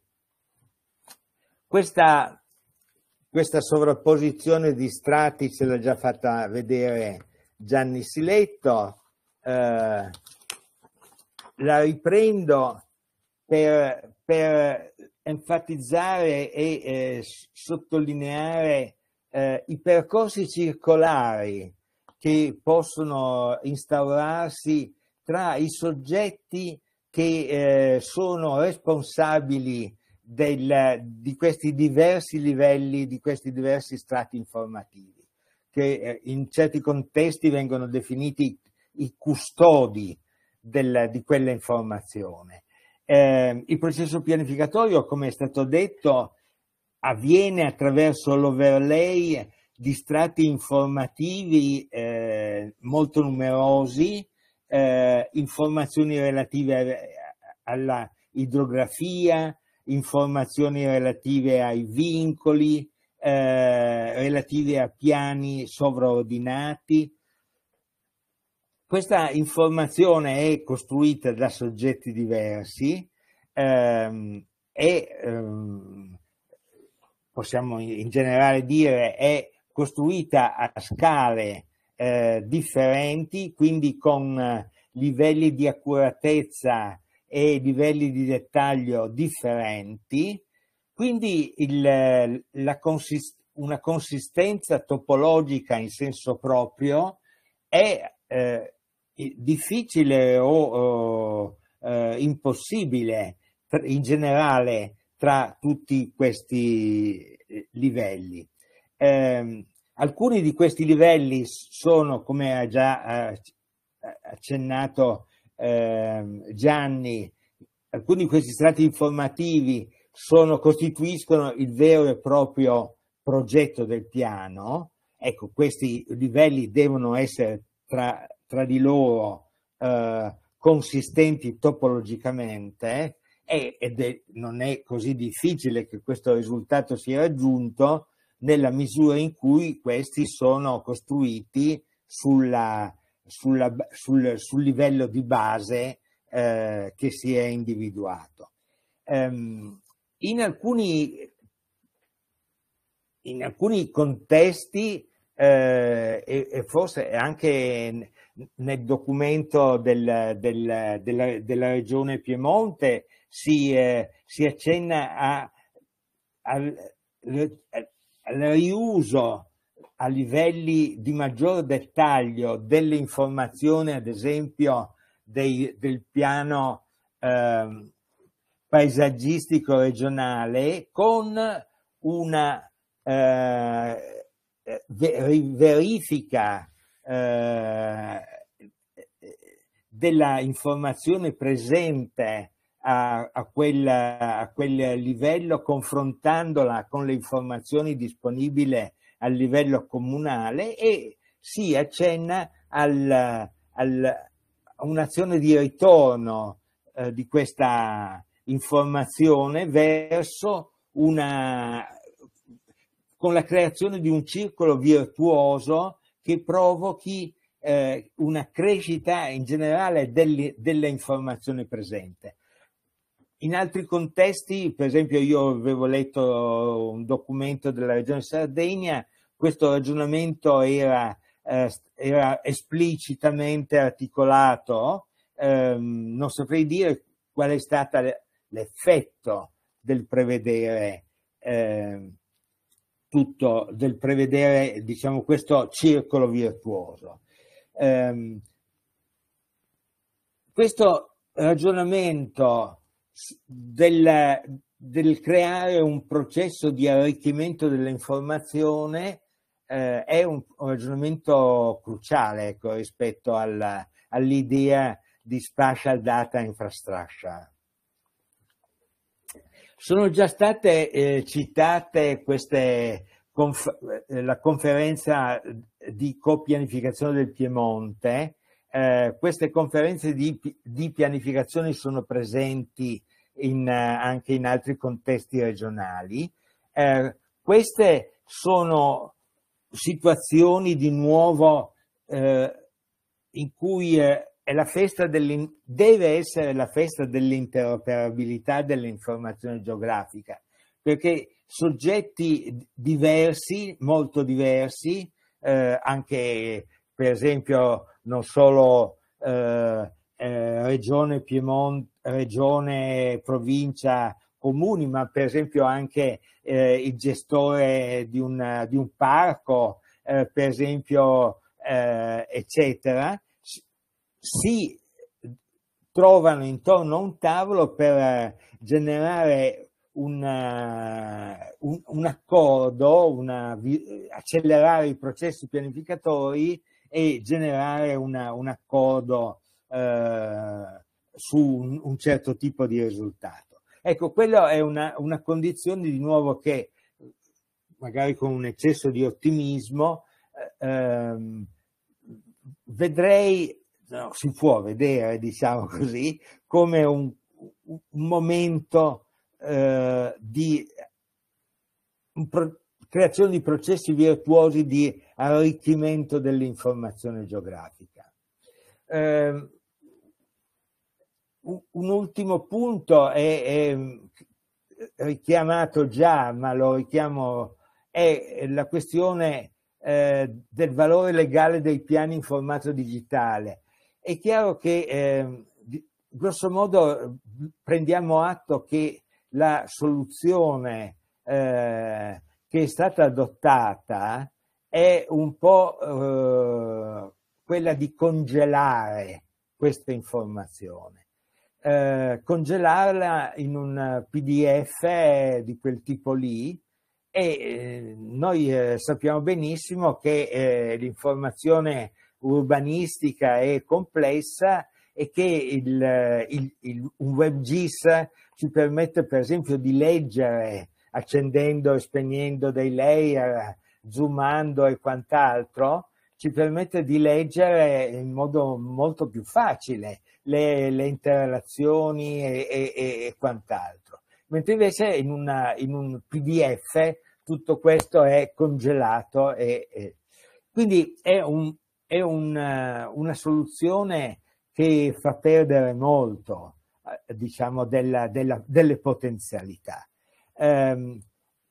Un'altra soluzione che ho trovato è quella, per esempio, è quella della regione Friuli Venezia Giulia, in cui una legge del 2007 scrive che di strumenti di pianificazione adottati e approvati con metodologie informatiche sono inserite in questo sistema territoriale regionale. L'inserimento di questi piani nel SITER costituisce certificazione di conformità all'originale.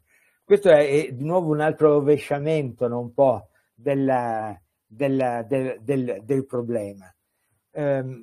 Una delle cose che si trova è una frasetta come questa, in cui c'è scritto: si precisa che quello che qui ha valore esclusivamente informativo, quindi se volete andateveli a vedere sui documenti cartacei. Cioè, questo è un po' un tema che dovrebbe essere un po' affrontato a livello legislativo nazionale, e tenendo presente che a livello europeo qualcuno delle soluzioni ritenute accettabili le ha trovate, per esempio l'Olanda. Questo è quanto. Qui ho messo un indirizzo mail per chi fosse interessato a contattarmi. Grazie Franco Vico per la sua esposizione. Mi permetto di fare qualche piccola riflessione prima di dare il posto a Sergio Farrugia. Ha tracciato esattamente come questo circolo virtuoso, come l'ha chiamato lui, della pianificazione territoriale, utilizzi l'informazione geografica per produrre informazione geografica stessa. Tutte queste informazioni geografiche sono tutte raccolte in IDT, SDI, come si vuol chiamare, ma è quella sorta di portale con linguaggio un po' più povero. Tutto questo è un processo che arricchisce le informazioni, arricchisce tutte le informazioni a supporto della pubblica amministrazione per poter pianificare le strategie amministrative. Mi soffermo solo un attimo sulla una parola chiave, una keyword come la chiamavo sempre io, l'interoperabilità, che è una parola veramente trabocchetto, è difficilissima quando abbiamo frequentato quei tavoli lì, soprattutto all'inizio pionieristicamente. L'interoperabilità è difficilissima, è una sorta di meta che ci deve portare soltanto a un percorso, a seguire un percorso. L'interoperabilità, giustamente, Franco l'ha suddivisa in fra tecnica, che è un po' più semplice, perché i formati, gli standard dei codici sono stati più o meno codificati e soprattutto condivisi. Ma la semantica è decisamente un po' più complessa, più complicata. Questa consistenza topologica dei vari strati, dei vari layer, ovviamente trovano delle grosse difficoltà nell'attuazione di questa sovrapponibilità, modello dati, dataset e via dicendo. L'ultimo ha parlato, ovviamente, si è soffermato sul valore legale dei piani di informato digitale, e questo è soltanto uno degli obiettivi del 2005 del CAD, del Codice di Amministrazione Digitale, che si avviava verso un processo di dematerializzazione dell'attività della pubblica amministrazione. È uno degli obiettivi, si raggiunge per step, si raggiunge per strati, piano piano. L'importante è che tenga sempre questa rotta qua. Do la parola adesso a Sergio Farrugia, che è qui in presenza.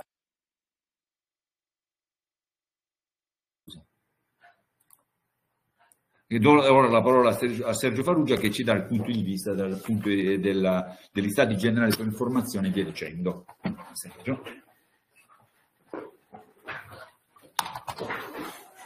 Grazie Maurizio. Non so se devi condividere. Provo a condividere lo schermo. Un attimo di pazienza.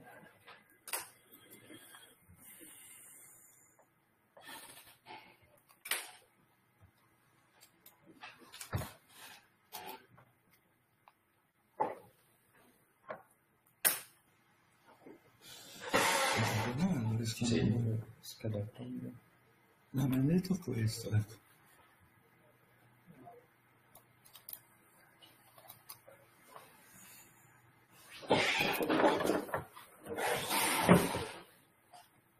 Vorrei esserci riuscito. Vedete? C'è la voce un po', sì. Okay.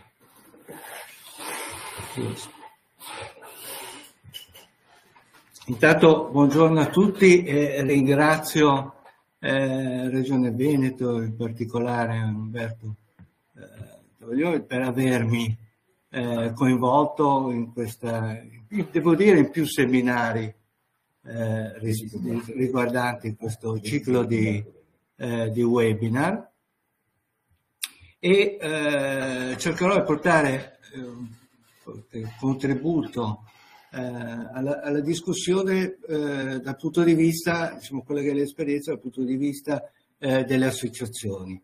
AMFM GIS Italia non ha motivo di presentazione, perché è ben nota all'interno del settore, un po' meno Stati generali dell'innovazione, che come dice il nome si occupa di innovazione.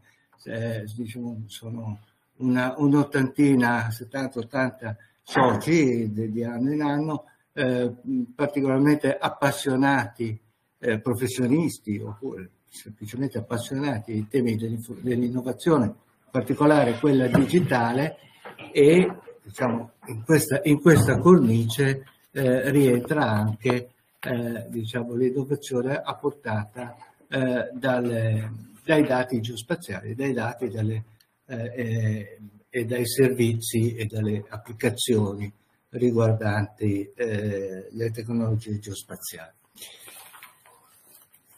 Forse, insomma, perfetto.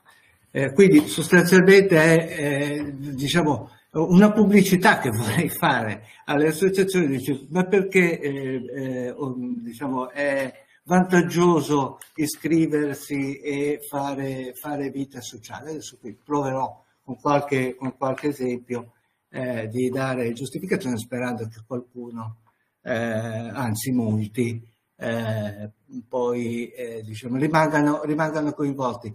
Ecco, a proposito di dati, la prima informazione che voglio dare è stata recentemente, il 24 maggio, quindi pochi giorni fa, approvata questa specifica, infatti per qualcuno che è un po' esperto di nomenclatura in termini standard, noterà che non è ancora il documento definitivo, ma è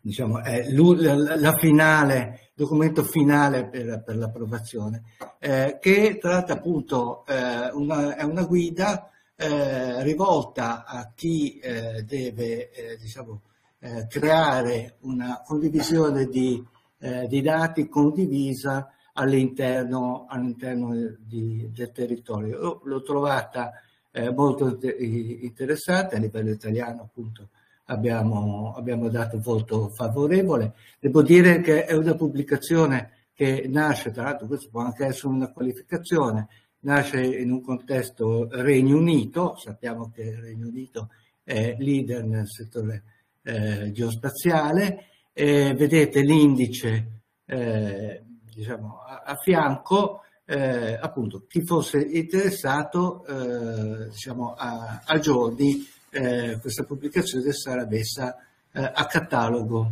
degli standard UNI. La qualcosa mi ha fatto venire in mente appunto i dati, un disegno a cui io sono un po' affezionato, perché la prima versione di questo, che io chiamavo sorta di planetario, addirittura è recuperabile, perché credo averla fatta, cioè sicuramente l'ho fatta in lucidi, l'ultimo quando si usavano le luci, non le slide, e credo averla presentata, l'avessimo presentata la prima volta all'ultimo convegno nazionale AMFM GIS a Pisa nel 1996. Non si parlava, anzi c'era stato il primo seminario proprio lo stesso anno prima appunto del convegno riguardante la Special Data Infrastructure, diciamo, con riferimento all'ordine governativo dell'allora presidente Clinton. Ma insomma, quindi se ricordo bene non c'era scritto infrastruttura di informazione geografica, ma dati geografici. Io sono affezionato anche perché, diciamo, ci occupavamo del progetto a livello comunale, ma al centro avevamo messo i dati, non l'amministrazione di riferimento, ma tutti quanti, non solo le istituzioni pubbliche, ma anche private, il mondo della ricerca. In questa slide ci sono delle sigle che non esistono nemmeno più, ecco. Il GIS Forum intercomunale, chissà se c'è ancora qualcuno che se lo ricorda.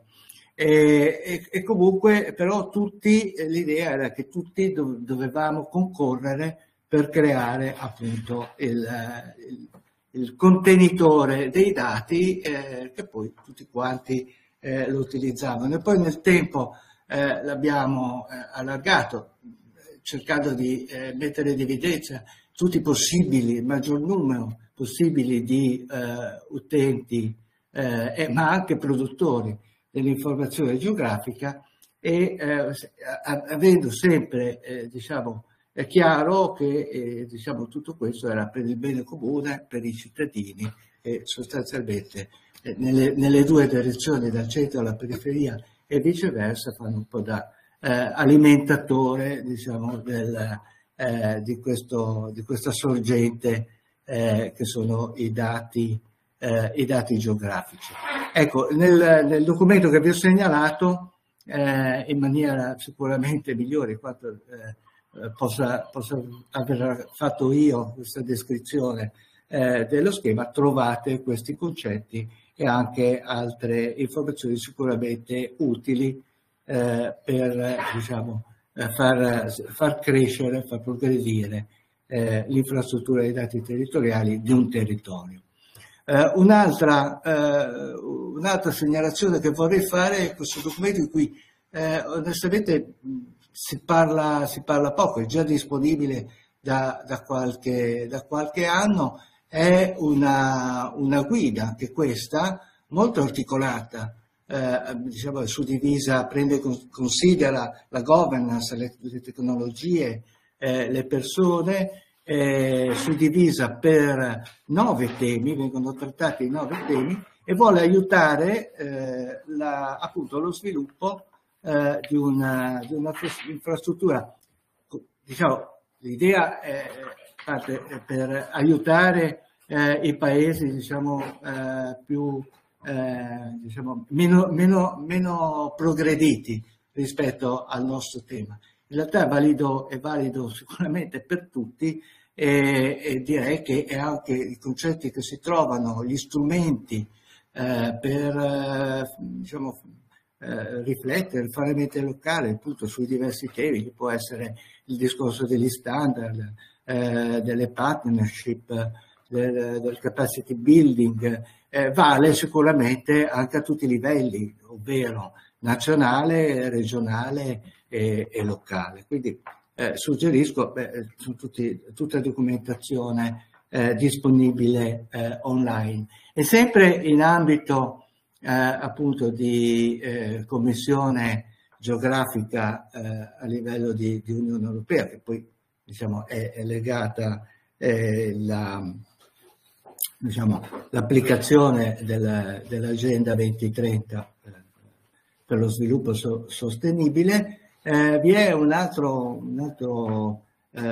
contesto organizzativo di comitato che diciamo, approfondisce diciamo, il progresso, lo sviluppo dell'infrastruttura geografica, geospaziale, diciamo, con l'evolversi delle tecnologie, ma anche con l'accrescere dei bisogni. Ecco, qui segnalo un documento che è del 2022, però ogni anno, anche lo scorso agosto, nella riunione plenaria del GGIM, si è affrontato l'argomento e, diciamo, il dibattito è ancora in corso. Qui vediamo un'evoluzione delle infrastrutture dei dati territoriali che permane assolutamente, è valorizzata per quello che è riuscita appunto a rappresentare negli anni scorsi, ma viene integrata con appunto tanto il sistema dei sistemi, cioè i dati geografici sono anche big data, sono anche comunque dati che non fanno parte, diciamo, di quella che è la categorizzazione Inspire, ma sono assolutamente assai di più, e poi, diciamo, per seguire un po' quella che è l'evoluzione anche di nomenclatura, a un concetto di metaverso viene associato anche un concetto di geoverso per la parte geografica, che appunto vuole essere una rappresentazione tridimensionale, ma anche con possibilità di visualizzazione 4D, per appunto poi diciamo, valorizzare quella che è la parte di modellistica. Possono sembrare diciamo, argomenti, diciamo, di là da venire, attenzione, perché l'Unione Europea proprio questa primavera, a febbraio-marzo, ha costituito un consorzio europeo per l'infrastruttura digitale che diventerà operativo a fine anno, costituito da 11 paesi fondatori, ma aperto a tutte le nazioni, e il cui titolo è Local Digital Twins e Cityverse. Quindi questo per dire. Dal punto di vista sempre standard, volevo segnalare, stiamo partecipando come Stati Generali dell'Innovazione, soci onorari di Uninfo, a questo Joint Working Group sul ISO, sul ISO AC JTC 1, che è linkato con la sottocommissione che si occupa di ICT, il cui obiettivo il titolo è City Information Modeling and Urban Digital Twins. L'obiettivo è quello di cercare di fare una raccolta di tutti gli standard che hanno a che fare con i due approcci per lo sviluppo della Smart City, per l'evoluzione delle Smart Cities, e individuare delle criticità proprio in termini anche di interoperabilità, fare in modo che poi i servizi funzionino e quindi gli utenti dei servizi siano soddisfatti. E questa attività parte con una raccolta di casi d'uso a livello internazionale, e anche qui ci farebbe piacere come Italia portare qualche buona pratica sia di gemello digitale urbano, oppure più semplicemente di modellazione dell'informazione a livello di città, per contribuire a questo cubitato, e trarne anche vantaggi grazie ai confronti con altre esperienze, poter portare anche i nostri contributi. Quindi è un invito che faccio a chi fosse interessato, mi contatti. Abbiamo la possibilità entro fine giugno di segnalare appunto alcuni esempi e poi proseguire nella partecipazione a questo gruppo. Accelero un pochettino, poi lascio le slide ovviamente a disposizione, quindi avrete poi tempo per consultare con più calma, ma sempre rimanendo al tema di questo gruppo di lavoro internazionale. Ho voluto lasciare un po' questo panorama di architettura di quello che è il campo di interesse di questo gruppo di lavoro. L'immagine che è stata appunto presentata da un componente di questo gruppo di lavoro, che comunque fa riferimento al consorzio, ai progetti di livello europeo di cui ho fatto cenno prima. Quindi tutto si lega, tutto poi il contesto è sempre lo stesso, e direi vale la pena di seguirlo per appunto attingere informazioni su dove va il nostro settore. Ormai è integrato nello sviluppo della rivoluzione digitale tout court. A proposito di standard, ma qui torniamo a livello nazionale, volevo segnalare l'attività della sottocommissione UNI, non Uninfo, ma UNI, che si occupa di progettazione, tutto ciò che riguarda il mondo dell'edilizia, delle infrastrutture, in particolare la sottocommissione che diciamo, si occupa delle problematiche di tipo digitale, e all'interno di questa sottocommissione il gruppo che si occupa di BIM, gestione digitale dei processi informativi, che recentemente ha preso diciamo, in carico la revisione della parte 7 della norma UNI riguardante appunto la gestione digitale dei processi informativi delle costruzioni, ovvero BIM, e la parte 7 che si occupa dei requisiti di conoscenza, abilità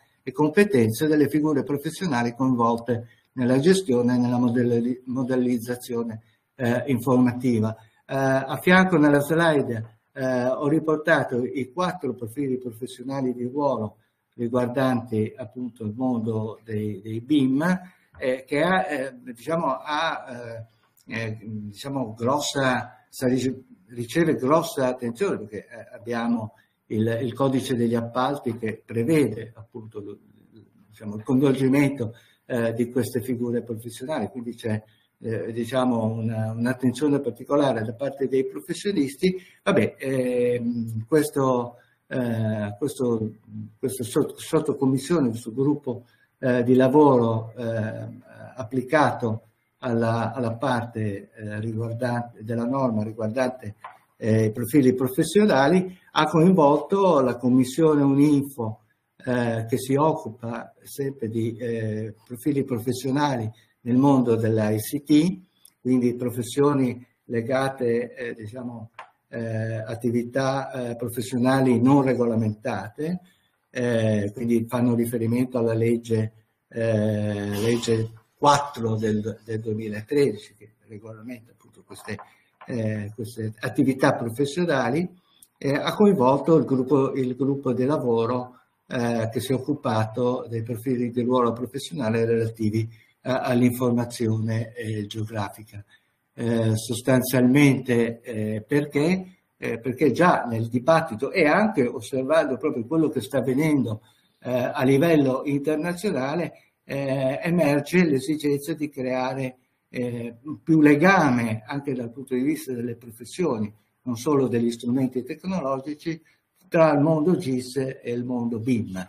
Ecco, per chi si occupa di GIS magari la cosa è quasi scontata, per chi si occupa di progettazione di infrastrutture o banalmente di edifici, forse veda quante sono le applicazioni in qualche modo che mischiano i due contesti, per esempio riguardanti i servizi negli ambienti interni, vuoi che sia un centro commerciale, un ospedale anche, o altri contesti di questo tipo, dove per esempio per realizzare dei servizi che consentano l'individuazione dei percorsi tra esterno e interno, si faccia un po' di riferimento a questi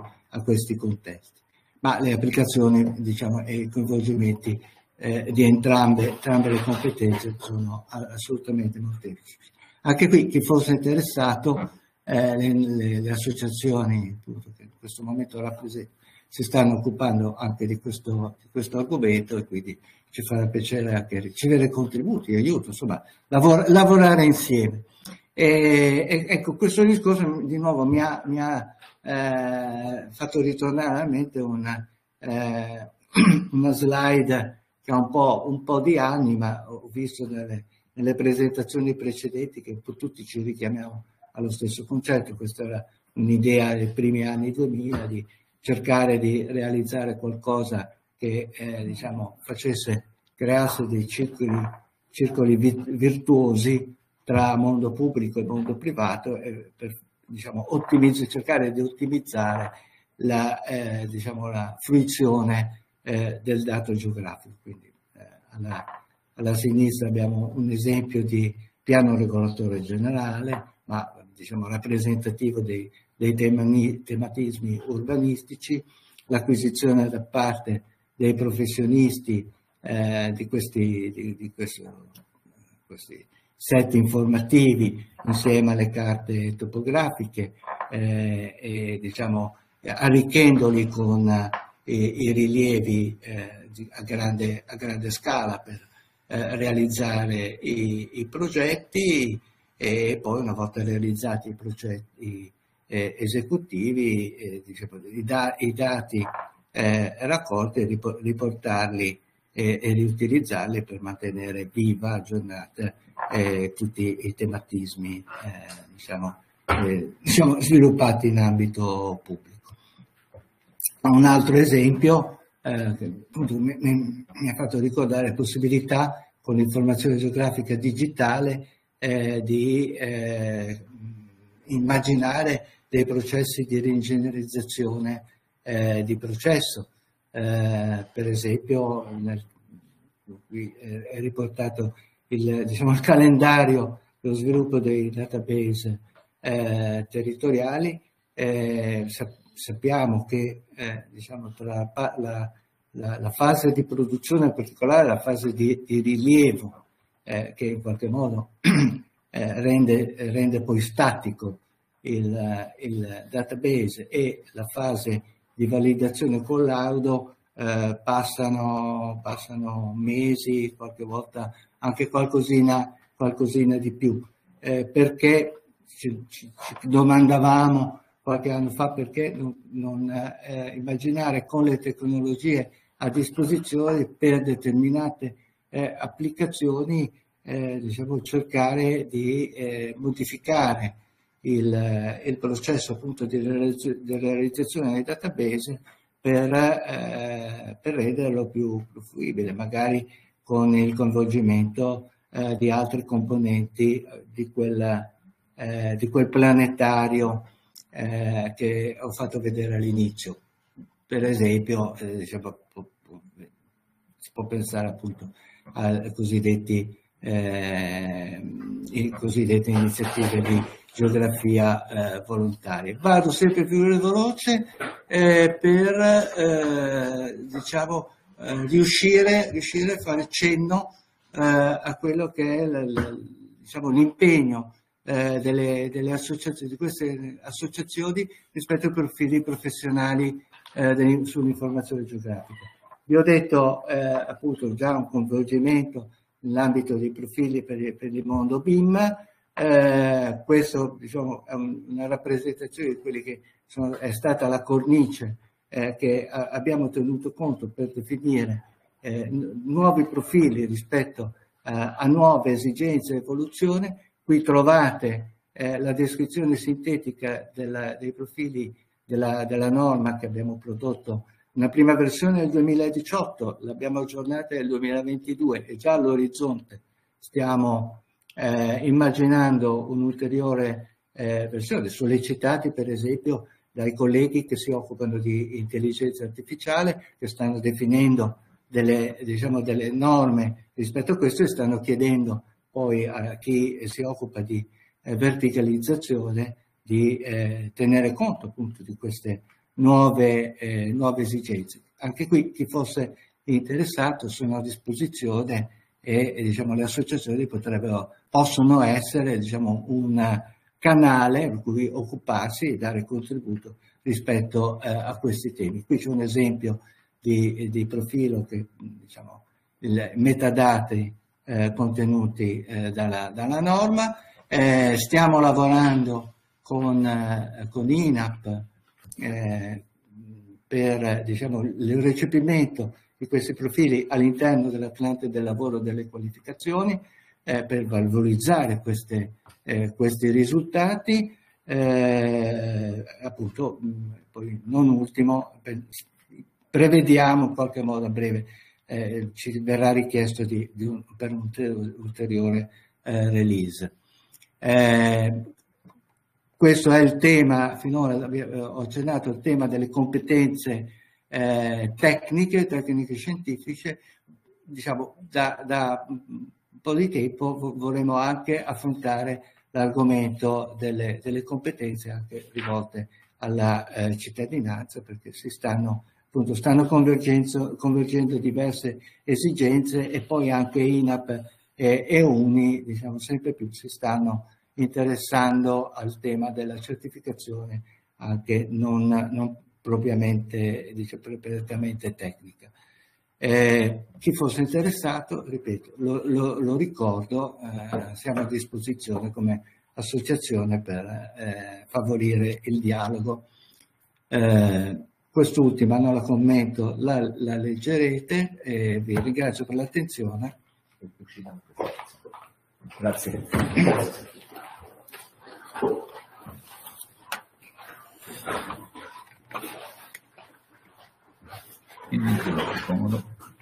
Nel frattempo stiamo tentando di uscire dalla presentazione.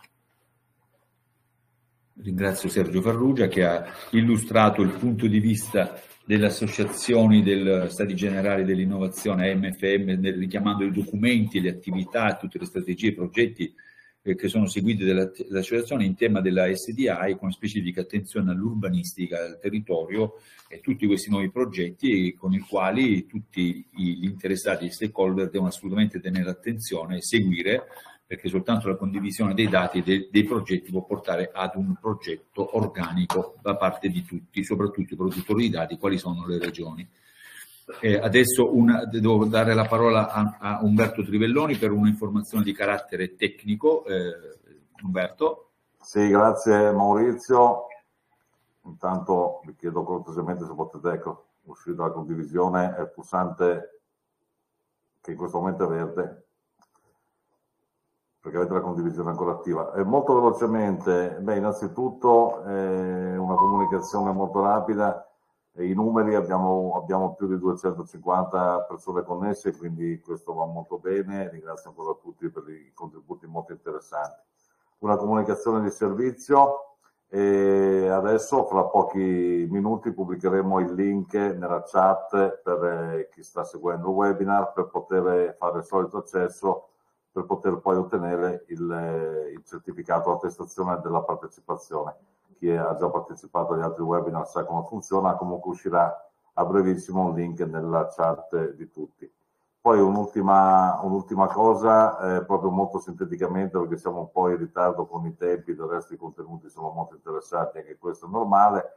C'è stata una domanda a cui chiederei al collega Gianni Siletto di rispondere, che riguarda la mosaicatura dei dati catastali. Gianni, se puoi rispondere molto sinteticamente.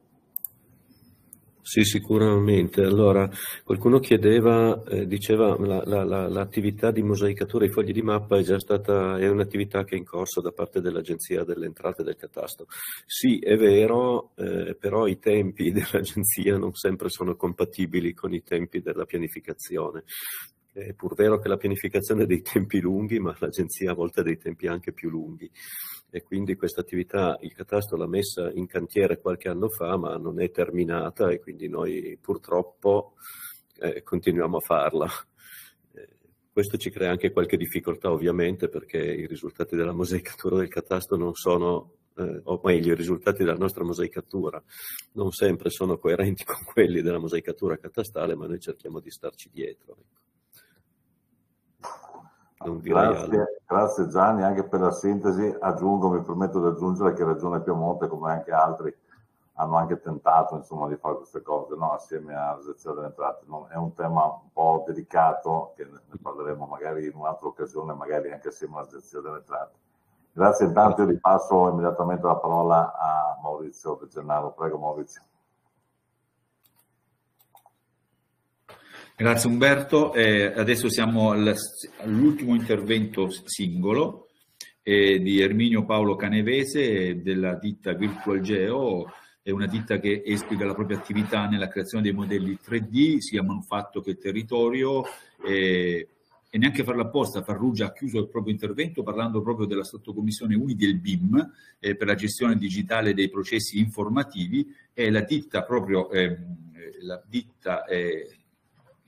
se mi risfugge il nome, Virtual Geo, amplia proprio la propria attività con le esperienze col GIS e con i BIM, quindi è un rilancio della palla fra Farrugia e Canevese, a cui lascio la parola.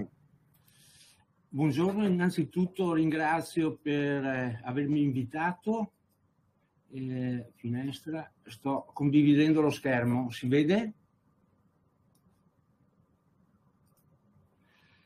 Sì, si vede, Canavesi, si vede. Ok, niente, io avrò queste 6 slide, sono il titolare appunto di Virtuageo, che si occupa sia di comunicazione che di geomatica, e il mio intervento riguarderà i rilievi e le rappresentazioni 3D, l'utilizzo della SR e VR, cioè realtà scansionata e realtà virtuale. E qua prendo proprio spunto dalla citazione dell'ingegnere De Gennaro sul pensiero di Mattarella, cioè non c'è progresso se non c'è memoria. In questa parte riguarderò un po' di memoria e parlerò un secondo anche di AI, intelligenza artificiale. Questa equazione concettuale che vedete riporta al numeratore il mondo digitale e al denominatore il mondo fisico. Quindi la realtà scansionata, che ben i cartografi, i topografi conoscono perché devono confrontarsi con la realtà e quindi con l'accuratezza delle rappresentazioni tridimensionali, viene paragonato al calco, mentre invece nella realtà virtuale con la quale produco dei modelli tridimensionali che non esistono o sono in potenza di esistere, come appunto i progetti di trasformazione del territorio o la ricostruzione appunto virtuale di ciò che non esiste più, penso ad esempio a delle rovine antiche eccetera, vengono paragonati ai modelli fisici che gli antichi greci facevano, i paradigmata, per la costruzione e anche per mostrare ai propri clienti come sarebbe stato il loro edificio. Questo personaggio, che si chiama Jaron Lanier, è quello che ha coniato nell'89 il termine realtà virtuale. Nel suo ultimo libro, L'alba del nuovo tutto, racconta proprio come mai è nata questo nuovo neologismo e soprattutto dopo 30 anni come mai la popolazione ha dato addirittura 50 significati diversi. E questi sono i primi, nel 1961, sono i primi visori per la realtà virtuale. Prima, ritorno qua. Per quanto riguarda, ovviamente poi spiegherò la differenza sul tipo di modellazione per la realtà scansionata e quella della realtà virtuale. Ho giocato un po' con l'intelligenza artificiale, visto che anche l'ingegnere Di Gennaro l'ha trattata, e tutto quello che vedete scritto qua l'ha fatto lei. In questo caso, come avete visto, qui c'è GIS 3D, GeoBeam, CIM. No? CIM sta per City Information Modeling, però in realtà tutti e tre usano le tecnologie GIS e quindi all'intelligenza artificiale ho chiesto: vorrei inserire la tua conclusione sulle mie opinioni in una slide del seminario a cui sono stato coinvolto, però se non corrisponde al vero preferisco non includerla perché non voglio ingannare il pubblico. Questa cosa l'ho scritta pensando, oggi ho imparato un nuovo termine, algoretica, neologismo di algoritmo ed etica, che in questo periodo la ricerca di Anthropic ha rilevato l'esistenza di manopole neurali che rendono i modelli linguistici incredibilmente malleabili su aspetti critici. Io, giocando molto spesso con l'AI, mi sono accorto che lei molto spesso cerca di darvi ragione se voi insistete in alcuni pensieri, per cui ho chiesto: prova ad andare a verificare se quello che sto dicendo è vero. E quindi, dopo la chiacchierata che abbiamo fatto e dalla ricerca di articoli e pubblicazioni scientifiche che ho condotto, posso confermare che la tua opinione è coerente, considerando che centrali sono le tecnologie GIS. GeoBeam e CIM non rappresentano nuove tecnologie, ma un nuovo modo di impiegare il GIS, integrandolo con il BIM e l'Internet delle cose per migliorare la gestione delle infrastrutture.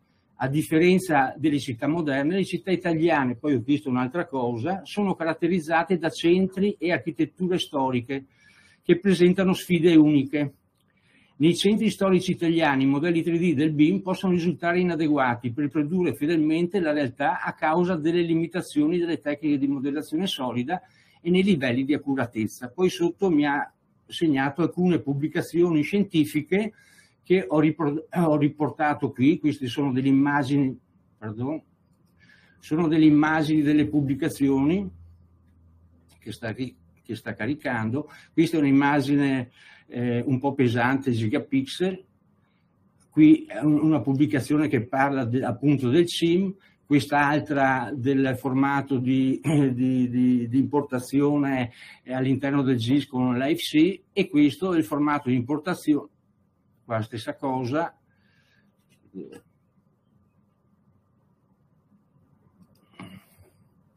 è rimasto fermo un po', è per quello che, eccola qua, e questo l'importazione il formato di scambio appunto del GIS, il CTGML. E riprendendo ciò che ha raccontato Franco Vico, questo è stato il pioniere,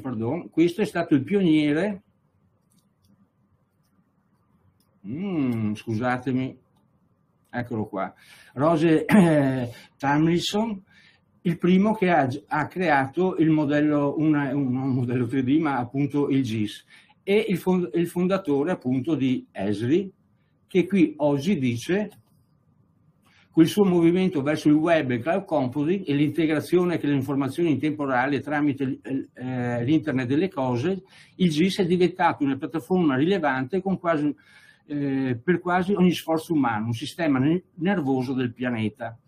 Quindi, ritornando al discorso di prima, effettivamente direi che possiamo inventarci tanti acronimi, ma alla fine quello che conta appunto è il GIS.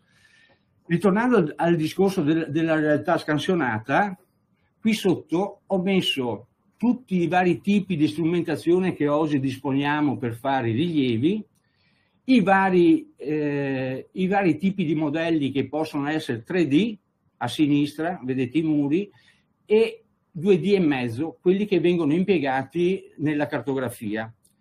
E qua vedete che nel 2D e mezzo la differenza con il 3D non è altro che il calcolo appunto della maglia poligonale. In questa rete, in questo caso, una rete triangolata irregolare che si chiama TIN. Prima viene calcolata sul piano orizzontale, non viene considerata la Z, cioè la quota, e poi viene trasportata nella terza dimensione. La prima TIN o DTM è stato fatto nel 1958 dal professor Miller del MIT di Cambridge, Massachusetts.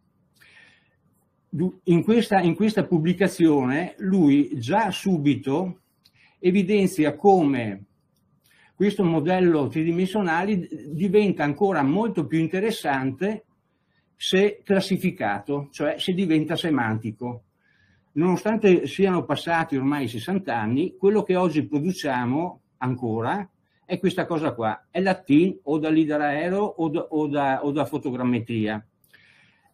Un'immagine si dice vale mille parole, quindi se io a sinistra devo capire dov'è l'area ripristinata, ovviamente non posso vederla, mentre a destra la vedo immediatamente, ma non solo la vedo, perché potrei vederla anche a sinistra con un ortofotopiano, a destra ho anche la sua superficie di ripristino, e così per la modellazione delle scarpate in fase di coltivazione, quelle originarie, eccetera. Poi c'è un altro aspetto, il numero di poligoni, che è fondamentale, pardon, scusatemi perché ho il mouse del Mac magico, è fondamentale il numero di poligoni, perché in realtà quando vado a progettare con la modellazione 3D genero una serie di poligoni in eccesso che mi complica il lavoro appunto nella fase di progettazione. Mentre invece nella realtà virtuale quello che uso sono la modellazione solida e la modellazione solida parametrica, oltre che alle NURBS. Però il problema, come vedete, quando io vado a modellare con la modellazione solida non ottengo l'esistente, il reale, ma costruisco nel mondo digitale il mio edificio come se fosse nuovo. Ma questa cosa in realtà non la dice solamente l'intelligenza artificiale, anch'io, ma la stessa Commissione europea. Qui, questo è il programma di lavori 2018-2020. Qui sopra ho tradotto le prime righe in cui che dice sfida specifica, gli strumenti di Build Information Modeling, BIM, sviluppati finora sono adatti principalmente ai nuovi edifici di tutti i tipi. Per offrire strumenti facili, pratici, operativi a tutte le parti interessate, comprese le imprese di costruzione, i progettisti, gli architetti, le società di servizi, dobbiamo distribuire kit di strumenti interessanti anche per gli edifici esistenti, per la modellazione informativa degli edifici adatta alla ristrutturazione efficiente RIA. È chiaro che questo non è semplicemente un kit, ma è un nuovo modo di modellare, cioè portare quello che cartografi e topografi hanno fatto e stanno facendo all'interno della modellazione degli edifici per ottenere dei modelli accurati. E poi vediamo anche il discorso dell'accuratezza. Quindi la domanda è, nel CIM, nel GIS, nel BIM, quali modelli metteremo? Metteremo i modelli virtuali o quelli reali? Un modo è quello che ha fatto Google e molti altri con la fotogrammetria. Queste sono delle immagini che io ho catturato da Google Earth. Ovviamente se vado molto vicino, quegli edifici che si vedono molto belli in realtà non lo sono. Se voi andate in Google Earth, se vi avvicinate a un certo punto Google Earth vi manda alle immagini, ai panorami 360 di Street View. Quello che voi vedreste in realtà è questa cosa qua. Questa definizione. E le maglie sarebbero queste. La famosa TIN di cui dicevo prima, maglie irregolari di triangoli. Mentre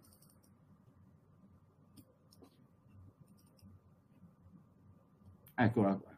Questa è la definizione invece con la modellazione superficiale a maglie, adesso ve le mostro, regolari,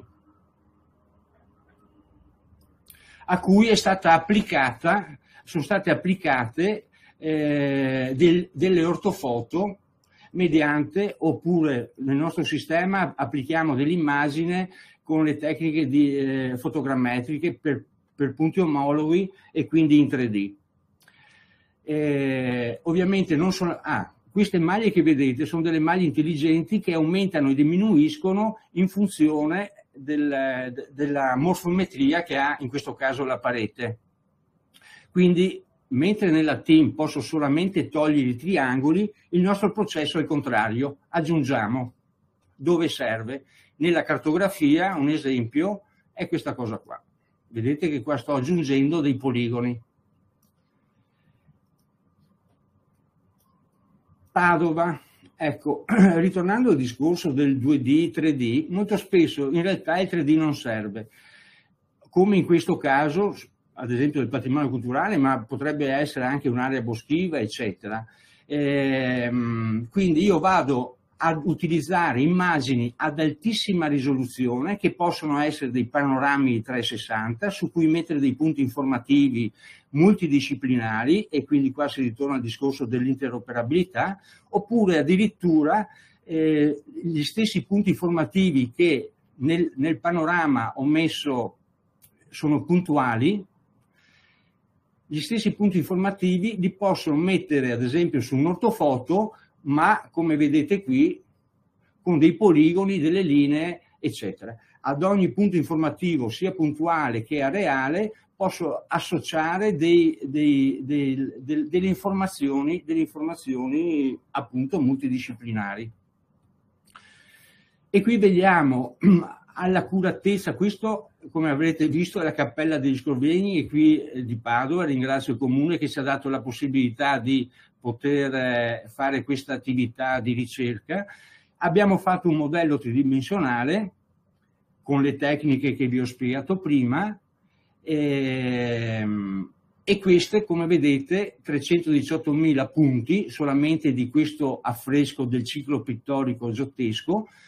Abbiamo generato 968 triangoli con 5 decimi di deviazione media. Il modello 3D è questo. Eccolo qua. Quando ho fatto questo modello 3D mi sono reso conto che le tecniche di modellazione che impieghiamo, in realtà, come avete visto con queste panche, possiamo impiegarle in qualsiasi situazione, quindi anche nelle infrastrutture, nell'ambiente, eccetera. E questa è la tavola di validazione del modello tridimensionale. Come vedete comparano i quadrati perché è una tavola gigapixel. Ecco, questo è il modello della parete classificata per i vari affreschi, e questa è la validazione. In cosa consiste la validazione? È il confronto fra la maglia poligonale con la nuvola di punti che l'ha generata, e viene per ogni punto calcolato la distanza rispetto alla maglia. In funzione della distanza viene dato un colore che poi viene rappresentato visivamente e accompagnato da una scala colori. Vedete che va da 0 a 5 mm, e dentro il colore la percentuale del numero di punti che appartengono a quel range di deviazione media. La stessa cosa, spengo qua un po' di... La stessa cosa viene fatta anche sul discorso territoriale. Qui questa è una società indiana con cui stiamo collaborando per integrare le nostre ricerche con le loro ricerche sul CIM e quindi sul GIS. Loro si occupano di City Information Modeling. Questi sono i modelli, è un esempio di un modello che hanno fatto per una città medio orientale. Ovviamente impiegano anche, e questo sarà molto interessante sul discorso dell'AI, impiegano l'intelligenza artificiale non solamente per gli inventari del patrimonio cittadino, ma anche per la modellazione. E questo è il primo esempio di collaborazione tra noi e gli indiani, dove noi abbiamo fornito le nostre tecnologie, eccola qua, abbiamo fornito le nostre tecnologie, loro hanno implementato con le loro la parte appunto che riguardava l'impiantistica, l'aspetto tecnologico. Flowchart importantissimo, perché il flowchart vedete, è praticamente la codifica degli elementi che appartengono in questo caso alla strada. Questo è importante perché con il nostro sistema è possibile lavorare in crowdsourcing, cioè più persone possono contemporaneamente costruire il modello tridimensionale della stessa strada, facendola in partizioni. Queste sono le varie partizioni del tronco stradale fiorentino. Ogni tronco è stato modellato da un'unica persona, ovviamente viene validato, e oltre alla validazione visiva c'è anche la validazione numerica, dove vengono riportate il nome dell'oggetto, il numero di punti, il numero di triangoli e la deviazione. Quindi Alberto risomare. Lucio, se non facciamo in tempo, chi entra? Ecco qua.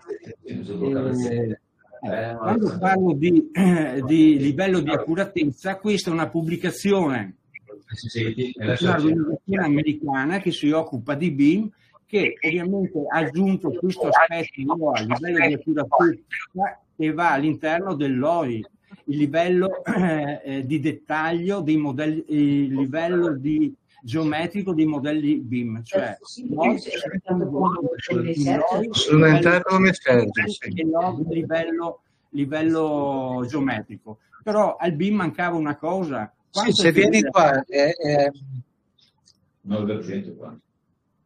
quanto è fedele e reale un modello, ecco che allora, su riferimento anche di alcune normative tedesche, questa organizzazione americana ha pensato di implementare questo aspetto, cioè ha fatto una tabella con 5 classi che vanno da 0 a 15 centimetri. Il LOA diventa molto interessante, potrebbe diventare molto interessante, anche qua apro la ricerca che hanno fatto proprio, no? Chi l'ha fatta la conosce bene perché l'ingegner De Gennaro e Tribelloni, e la cosa importante è questa: collaudo di rilievi leader e metodi e problematiche. Ovviamente bisogna usare diversa strumentazione per la verifica, perché l'accuratezza della rappresentazione ovviamente è conseguente all'accuratezza del rilievo, che può essere fatto in qualsiasi maniera e che con dei report deve essere dimostrato.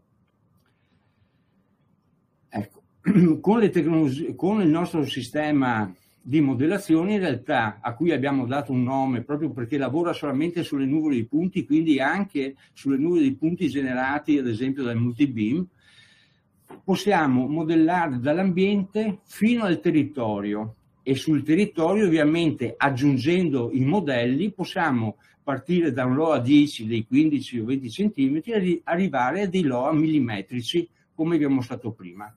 Questo secondo me invece è il futuro, cioè la possibilità un domani di avere praticamente il territorio con LOA 10 e 50 in tasca e interrogarlo. Questa è la rappresentazione grafica di trilioni di triangoli. Questo è anni fa ho fatto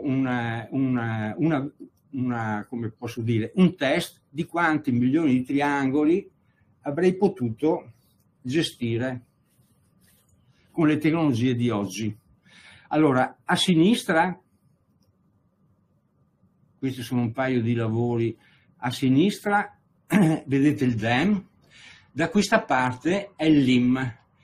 Il LIM praticamente abbiamo usato, come vedete, delle maglie intelligenti che aumentano e diminuiscono, come vi ho detto prima, ma soprattutto abbiamo la possibilità di inserire all'interno interventi progettuali, ad esempio di conservazione e restauro, ma con accuratezze millimetriche. Vedete? Ecco qua. Vedete le maglie quadrangolari, la stessa cosa non solamente per gli edifici ma anche per le aree esterne. In questo caso i colori che vedete sulla pavimentazione si riferiscono a a 3 diversi tipi di marmo. Quindi sull'intera città io potrei conoscere anche la superficie del porfido, fare tutta una serie di interrogazioni che potrebbero essere queste.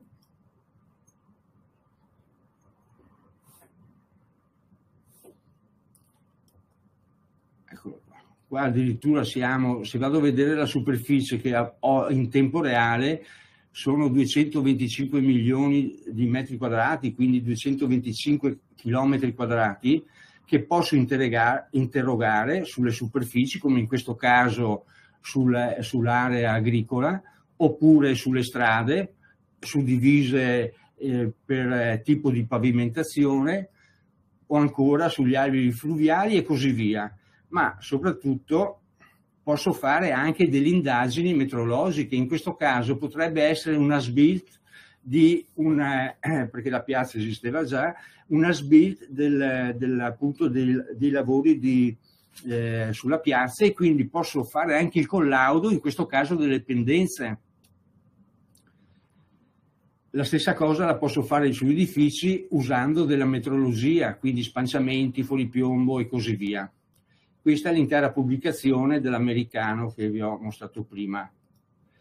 Alla fine ho fatto una simulazione, qua sotto ci sono anche i calcoli, ho fatto una simulazione di quanti trilioni di poligoni avrei ottenuto a Sacile. Su 32 chilometri, qua vedete 590 milioni di poligoni e anche lo spazio occupato su disco. La stessa cosa l'ho fatto per il Friuli su 7000 chilometri, con 2,9 terabyte, quindi gestibile, ovviamente con dei server, non arrivo neanche qui al trilione, e per tutto il Veneto.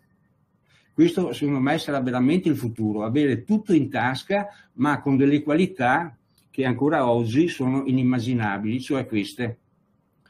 Per il terreno e pavimentazioni, dall'ora 10 all'ora 30. Oggi la strumentazione di misura, se il metodo viene applicato bene, è possibile raggiungere queste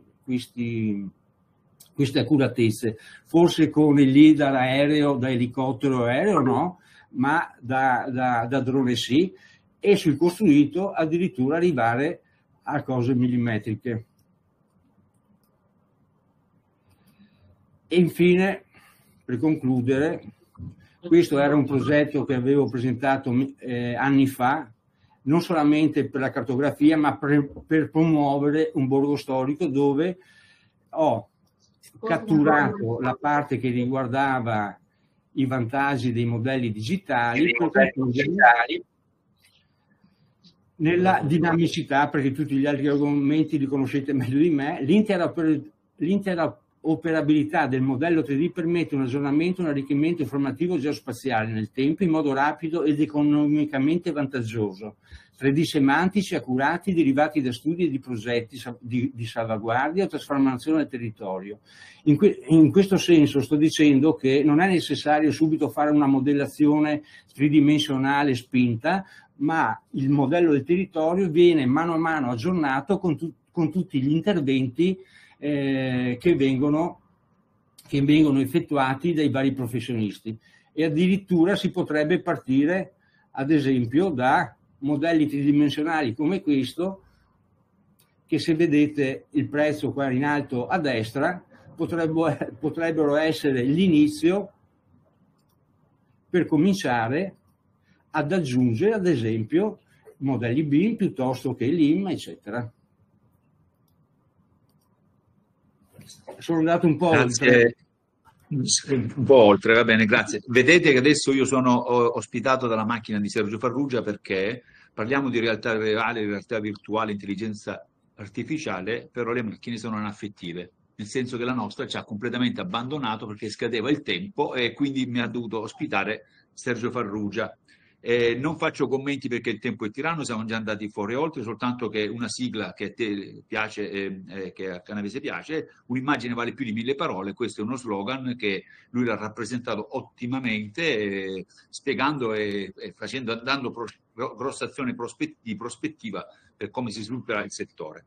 Andiamo alla parte terminale della giornata di oggi con una tavola rotonda, anche se da remoto, ci sono Claudio Perin e Guido Baschenis, Perin della Regione Veneto e Guido Baschenis della Regione Piemonte. Per motivi di ospitalità darei prima la parola a Guido Baschenis della Regione Piemonte per sentire un po' la sua opinione sul quadro che è stato fatto oggi e che cosa vuole aggiungere su quello che è stato detto su queste prospettive.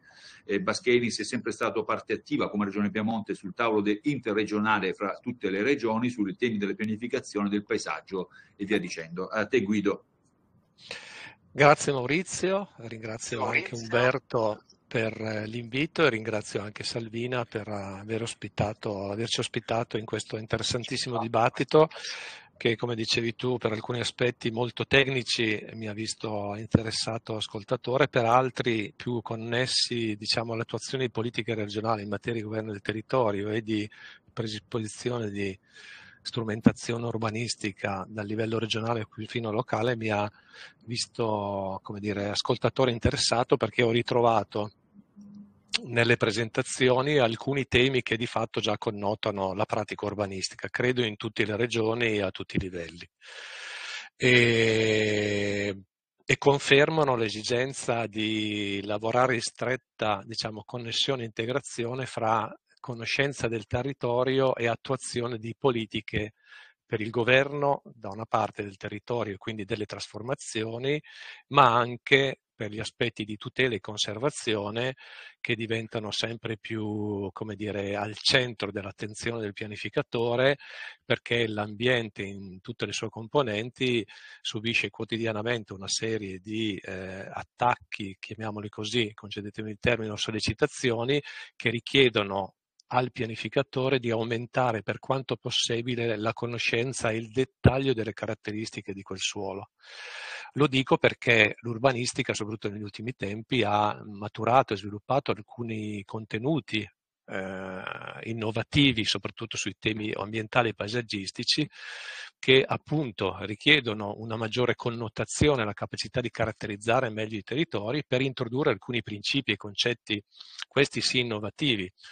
Ad esempio il tema della valutazione dei servizi ecosistemici, che richiedono una capacità di rappresentazione e di analisi delle caratteristiche dei suoli, così da poter pianificare il territorio e soprattutto mettere in campo azioni, diciamo, da una parte di tutela, dall'altra di compensazioni mirate e sempre più, diciamo, a misura di intervento.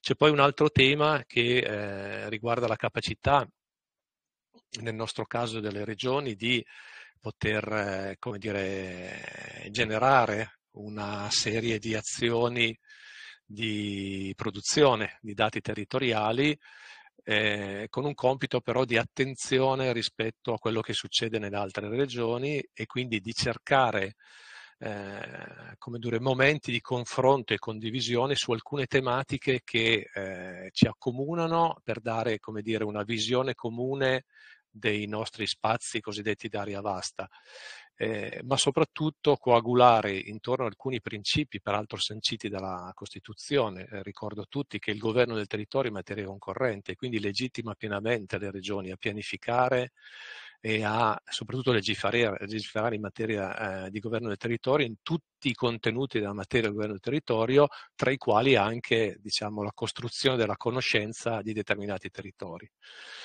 E quindi costruire politiche comuni, ma soprattutto costruire, lo ricordava Salvina nel suo intervento e l'ha sottolineato più di una volta Maurizio De Gennaro, costruire una posizione comune di confronto con i vari ministeri di riferimento per difendere il lavoro fatto dalle regioni fino ad oggi, che continua in modo significativo, efficace sul territorio, perché le regioni hanno questo ruolo, come dire, di capacità di maggiore conoscenza dei propri territori e quindi di capacità di modellare le proprie politiche e modellare, come dire, i propri modelli di trasformazione rispetto al territorio, ma anche, come dire, il dovere di dialogare con gli interlocutori ministeriali rispetto a alcune, come dire, politiche, obiettivi che vengono sviluppati dal cosiddetto governo centrale.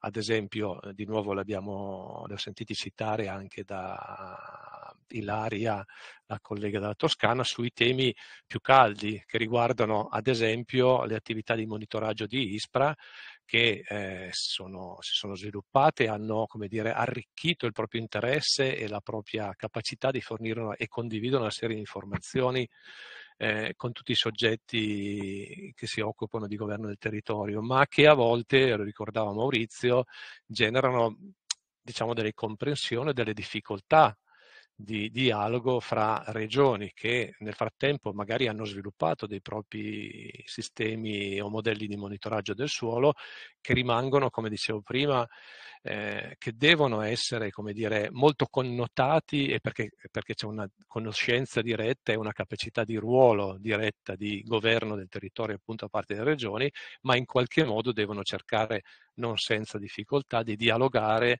rispetto alla mole di informazioni del livello centrale, che genereranno stanno generando provvedimenti anche di natura, diciamo, legislativa.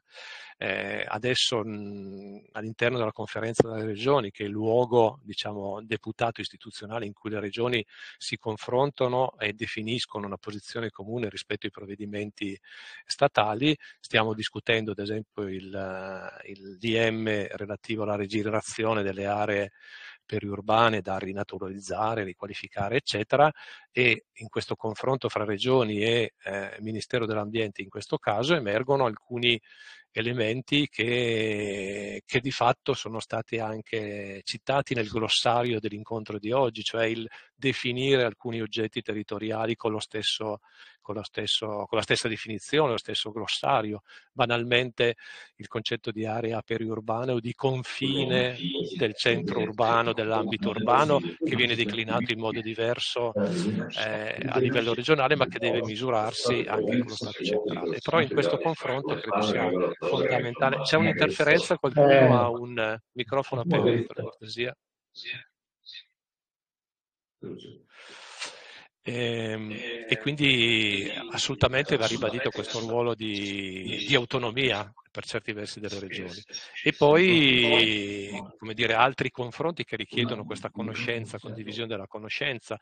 Un altro tema di cui si discute molto a livello di confronto fra regioni e Stato è il cosiddetto provvedimento che riguarda le aree idonee e non idonee per l'installazione di impianti fotovoltaici, che di nuovo richiedono dei criteri comuni, un linguaggio comune, ma che in qualche modo esigono una conoscenza dettagliata del proprio territorio da parte delle regioni, che andranno poi a dettagliare e a, come dire, definire una serie di requisiti localizzativi rispetto a come dire, alla loro capacità di definire un buon livello di conoscenza del territorio e dati territoriali funzionali all'installazione di quelle determinate infrastrutture sul proprio territorio.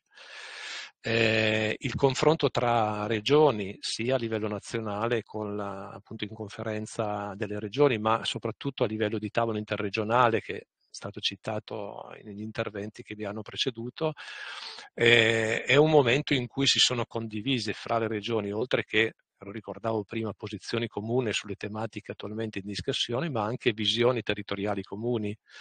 Quindi la capacità di definire degli scenari che riconoscono la trama territoriale, il sistema policentrico, il sistema infrastrutturale, tutte informazioni territoriali che richiedono come dire, un dialogo tra regioni per costruire non solo sui luoghi di confine politiche comuni, ma per ragionare su tematiche di area vasta che hanno per forza di cose un livello e come dire, un'integrazione che richiede appunto una scala che va oltre il confine regionale. Allora anche su questo lo sviluppo delle analisi e dei nuovi modelli conoscitivi deve, credo, viaggiare pari passo con la capacità delle regioni di condividere dei modelli che siano funzionali a creare questa rete di conoscenza che esce dai confini regionali e rappresenta un fenomeno a una scala significativa per alcune politiche. Mi riferisco ad esempio alle politiche di natura ambientale o di condivisione della localizzazione di grossi interventi che hanno,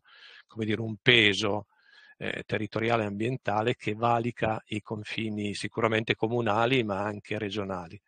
Allora, in questo quadro credo che la direzione sia quella giusta e l'impegno delle regioni è quello di dialogare sempre di più tra di loro per definire glossari, conoscenza, metodologia e capacità di rappresentare a una scala significativa che in qualche modo ci rafforza anche in questo confronto che spero positivo col livello nazionale. Io per adesso non aggiungo altro e lascio la parola al collega Claudio. Grazie. Claudio, puoi andare adesso tu, grazie. Grazie, buongiorno a tutti, un saluto a Guido, ci siamo conosciuti molti anni fa in occasione di un progetto europeo, io seguo ancora progetti europei nella mia direzione e in questo momento ne stiamo seguendo uno proprio sul tema delle reti ecologiche nei piani regolatori che chiama in ballo il concetto di multifunzionalità e quindi la valutazione dei servizi ecosistemici ai quali hai appena accennato, che rappresenta in qualche modo un nuovo campo, ecco, di riflessione per noi urbanisti, per noi che ci occupiamo di piani.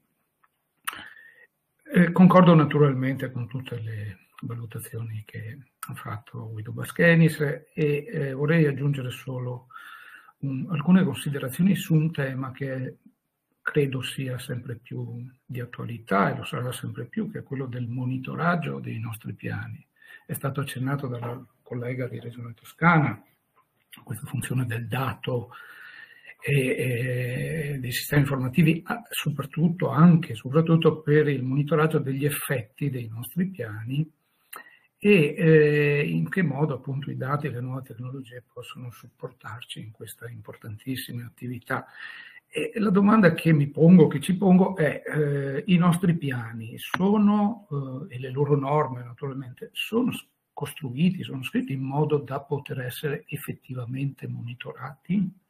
E i nostri comuni sono attrezzati anche per questa attività che in alcuni casi è obbligatoria, pensiamo al monitoraggio VAS? Ecco, la risposta è un po', come dire, controversa.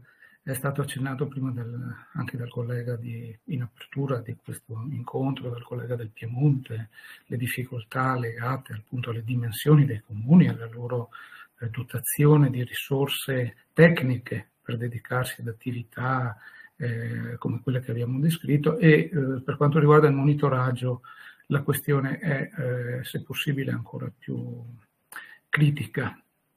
Noi abbiamo fatto un'esperienza nel 2020, è stato approvato il nostro piano territoriale regionale di coordinamento e abbiamo provato a costruire uno strumento di monitoraggio che servisse però non solo a misurare i fenomeni territoriali, ma anche a valutarli.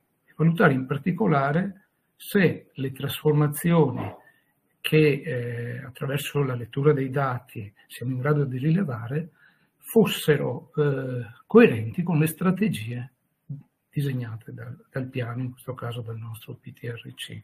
Era un test naturalmente e le prime difficoltà che abbiamo incontrato sono proprio legate al fatto che il nostro piano, vuoi per la sua lunga genesi, vuoi per una certa abitudine, no, da parte dei pianificatori ad utilizzare diciamo attrezzi in qualche modo non del tutto aggiornati agli sviluppi che abbiamo sentito oggi, è proprio questa, cioè abbiamo piani che indicano delle strategie senza associarle a degli indicatori e quindi non sono espresse per il monitoraggio, non sono state espresse, e quindi lo sforzo che tocca fare in queste occasioni è proprio quello di tradurle in qualche modo in obiettivi, strategie misurabili e quindi associarle a dati e a indicatori costruiti su questi dati per poter capire se queste strategie funzionano, se non hanno efficacia, se sono sbagliate addirittura, tutto come dire, sempre nell'ottica di riuscire a costruire strumenti, se possibile, sempre più dinamici, e cioè che siano in grado di adeguarsi ai fenomeni che poi avvengono nel territorio, che quasi sempre prescindono, no, dalle strategie dei piani, spesso o quasi sempre. Questo modello lo abbiamo costruito attraverso una raccolta, quindi questa attività di traduzione di strategie che non erano state scritte con questa finalità, quindi non erano piani data oriented, mettiamola così, e quindi tradurre queste strategie in maniera tale di poter associare dati e indicatori. Ne abbiamo raccolti un centinaio, troppi, troppo pochi. Di solito si dice troppi, no? Perché la richiesta da parte della politica e degli amministratori è quella di avere pochi indicatori di monitoraggio, ma sappiamo bene che i fenomeni territoriali, anche quello che abbiamo sentito oggi, sono fenomeni complessi che non possono essere spiegati da pochi indicatori e spesso lo stesso indicatore fornisce risposte diverse in relazione alla finalità, alla strategia che andiamo a misurare con quell'indicatore. Pensiamo allo sviluppo economico e sociale rispetto al tema consumo di suolo, tanto per riallacciarmi a una delle questioni che sono state toccate più spesso in questa giornata. E abbiamo cercato quindi di confezionare con grande difficoltà questo sistema di non solo monitoraggio ma di valutazione, riallacciandoci anche in questo caso a esperienze europee che abbiamo condotto anche attraverso alcuni progetti europei. Uno era appunto CESBA, un'iniziativa europea che ha cercato ecco, di misurare uno strumento di valutazione ispirato a Itaca, al protocollo Itaca per intenderci, che ha cercato appunto di misurare la sostenibilità prima siamo partiti con gli edifici, poi quartieri, poi città, e che ha trovato applicazione credo anche in Regione Piemonte e nella città di Torino. Abbiamo costruito un sistema che per queste criticità alle quali accennavo è discutibile senz'altro. Lo abbiamo messo in stand-by per una ragione, e cioè che contemporaneamente, anzi verso proprio una volta messo a punto questo modello di sistema di monitoraggio, è entrato in campo un progetto analogo del Ministero dell'Ambiente e della Sicurezza Energetica, un progetto CRIAMO-PA, che ha cercato di costruire un sistema di monitoraggio per la VAS, in particolare destinato ai comuni. Quindi sono stati selezionati dei comuni pilota in tutta Italia, anche qui in Veneto ci sono stati 10 comuni di dimensioni e realtà geografiche diverse che hanno partecipato a questa sperimentazione. Ne è venuto fuori di recente un documento che si chiama Indirizzi operativi per il monitoraggio nella valutazione ambientale strategica dei piani regolatori generali comunali, quindi proprio dedicato alla pianificazione comunale, un modello che ha un punto di forza, se vogliamo, nella metodologia assunta, che è stata quella di legare gli obiettivi di sostenibilità contenuti nella strategia europea, i famosi SDG, nella strategia nazionale, in quella regionale. Noi abbiamo la nostra strategia, si chiama Veneto Sostenibile, creando, come dire, un filotto, no, di indicatori messi in relazione tra di loro e poi associati a dati e relativi indicatori ricavati dai piani regolatori. E qui è emersa, come era successo nell'esperienza alla quale accennavo, ci si è resi conto che questi piani il più delle volte non sono stati costruiti e le relative norme non sono state scritte per il monitoraggio. E anche lì si è dovuto fare questa difficile attività di smontaggio delle strategie e ricostruzione delle strategie in maniera che fossero esprimibili attraverso degli indicatori di monitoraggio. Ora, in questa occasione è venuto fuori anche un tema interessante per la nostra regione, che ha distribuito negli scorsi anni, ormai da molti anni, un software per la gestione delle pratiche edilizie che, essendo gratuito, insomma, ha trovato una certa diffusione nel territorio regionale.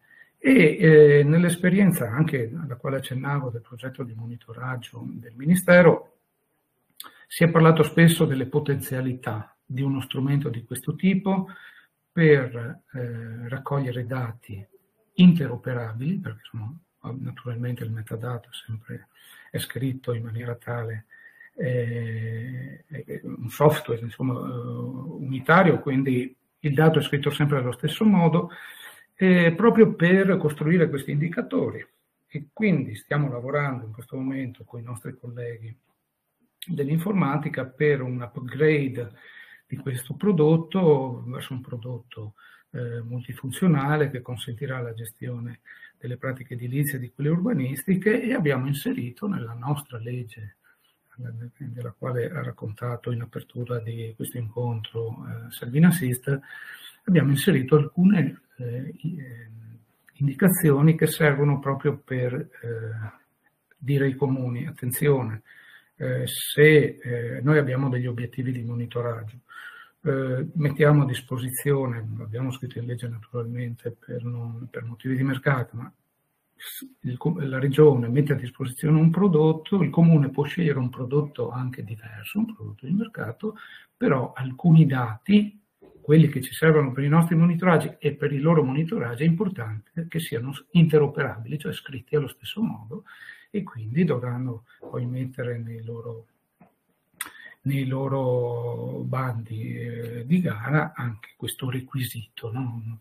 Dovremo scrivere noi poi uno dei quaderni della legge urbanistica ai quali accennava Salvina, proprio per definire la struttura di questi dati e anche quali dati, ovviamente.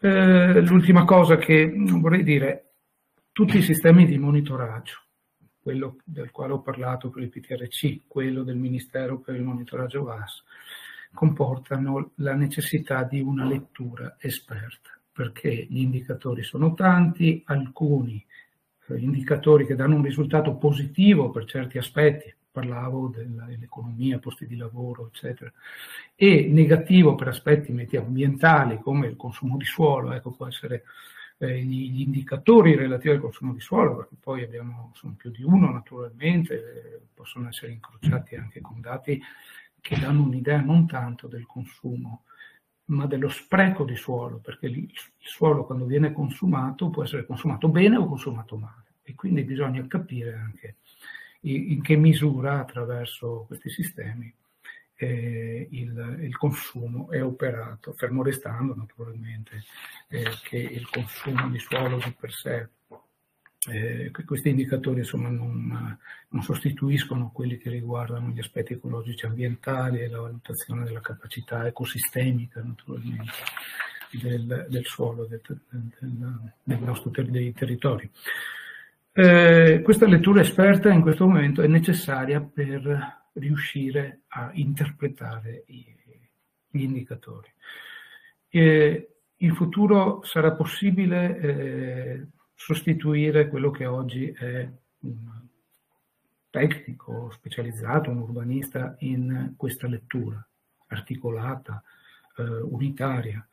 Forse sì, forse l'intelligenza artificiale sarà in grado di fare anche questo tipo di valutazioni multicriteriali, e questa lettura esperta alla quale accennavo. Ecco, mi scuso se la mia breve descrizione e proposta di temi è stata magari un po' confusa, ma siamo al termine di una giornata davvero impegnativa, abbiamo ascoltato cose davvero interessanti, e quindi un ringraziamento e un saluto a tutti, a Maurizio, a Umberto e a tutti i relatori e a tutti coloro che hanno partecipato a questa impegnativa giornata. Grazie Claudio, grazie Guido, considerata l'ora, e soltanto una breve sintesi proprio prima di lasciare, perché veramente il tempo siamo andati un po' oltre. Grazie Guido perché ha ribadito l'importanza del confronto, del dialogo fra le regioni e la pubblica amministrazione e lo Stato, per poter trovare delle visioni comuni e soprattutto condividere le azioni che si fanno, le strategie, condividere i glossari e le simbologie, lavoro che è già abbastanza fatto ma non è mai termine, è una vite senza fine. Claudio Perin ha sottolineato, rimarcato con grande efficacia, secondo me, l'importanza che si è sempre risentita nell'importanza di avere la misurabilità degli effetti della pianificazione, quindi l'importanza degli indicatori. L'importanza degli indicatori che rimandano in questo circuito, la Claudio l'ha detto, all'importanza della condivisione dei metadati e dei dati, attraverso soltanto una lettura omogenea e condivisa fra tutte le regioni e lo Stato, soprattutto lo Stato, perché poi il Ministero dell'Ambiente spara pistolotti, ma le regioni devono attuarla e devono gestire poi i comuni. L'importanza di questa lettura condivisa è fondamentale per poter misurare gli effetti della pianificazione. E la regione, la legge il testo unico, la chiudiamo così, poi c'è Umberto che già lo vedo in basso nel quadrante in basso, e l'attività che sta facendo Salvina Sisti in Consiglio regionale, che sta cercando, non è lei, che è l'aula con il quale sarà approvata la legge 4 Veneto del territorio sostenibile, proprio prevede queste procedure condivise che Claudio Perin ha detto, ed è un buon viatico per il futuro, anche se un grosso lavoro per chi rimane a lavorare nei piani dell'urbanistica, nel coordinamento dei comuni. Grazie a tutti e grazie a tutti i partecipanti, a Erminio Paolo Canevese, Ilaria Tabarrani, Franco Vico, Sergio Farrugia, Gian Bartolomeo Siletto, detto Gianni, e do la parola a Umberto Trivelloni. Grazie a tutti. Mi unisco anch'io ai ringraziamenti a tutti, in particolare a Maurizio che ha condotto con la consueta capacità questa interessantissima mezza giornata. E grazie anche per la pazienza, in particolare a Guido e a Claudio che sono dovuti intervenire alla fine, e a tutti quelli che sono ancora collegati, che sono quasi 200 anche a quest'ora, che non è male. Ecco, io vi saluto soltanto una cosa rapidissima, telegrafica. Tra oggi pomeriggio e mattina partiranno gli inviti per l'ultimo dei 4 webinar, quello che si occuperà di intelligenza artificiale e dati geografici verso un nuovo paradigma. Anche qui sarà una situazione interessante, la possibilità appunto di ascoltare pareri che vengono da mondi diversi, quindi avremo università, avremo anche il mondo delle imprese, il mondo delle istituzioni. Ci sarà un keynote speech della professoressa Monica Sebillo, presidente di Ascita, e poi una tavola rotonda con Pierpaolo Milan, Paolo Barichello, nostro collega dirigente dell'ICT, e altre persone dell'università e di altri ambienti, come dicevo prima, anche delle imprese. Quello sarà l'ultimo webinar, speriamo di avere anche in quel caso riscontri molto favorevoli come è successo oggi. Grazie ancora a tutti e buona giornata.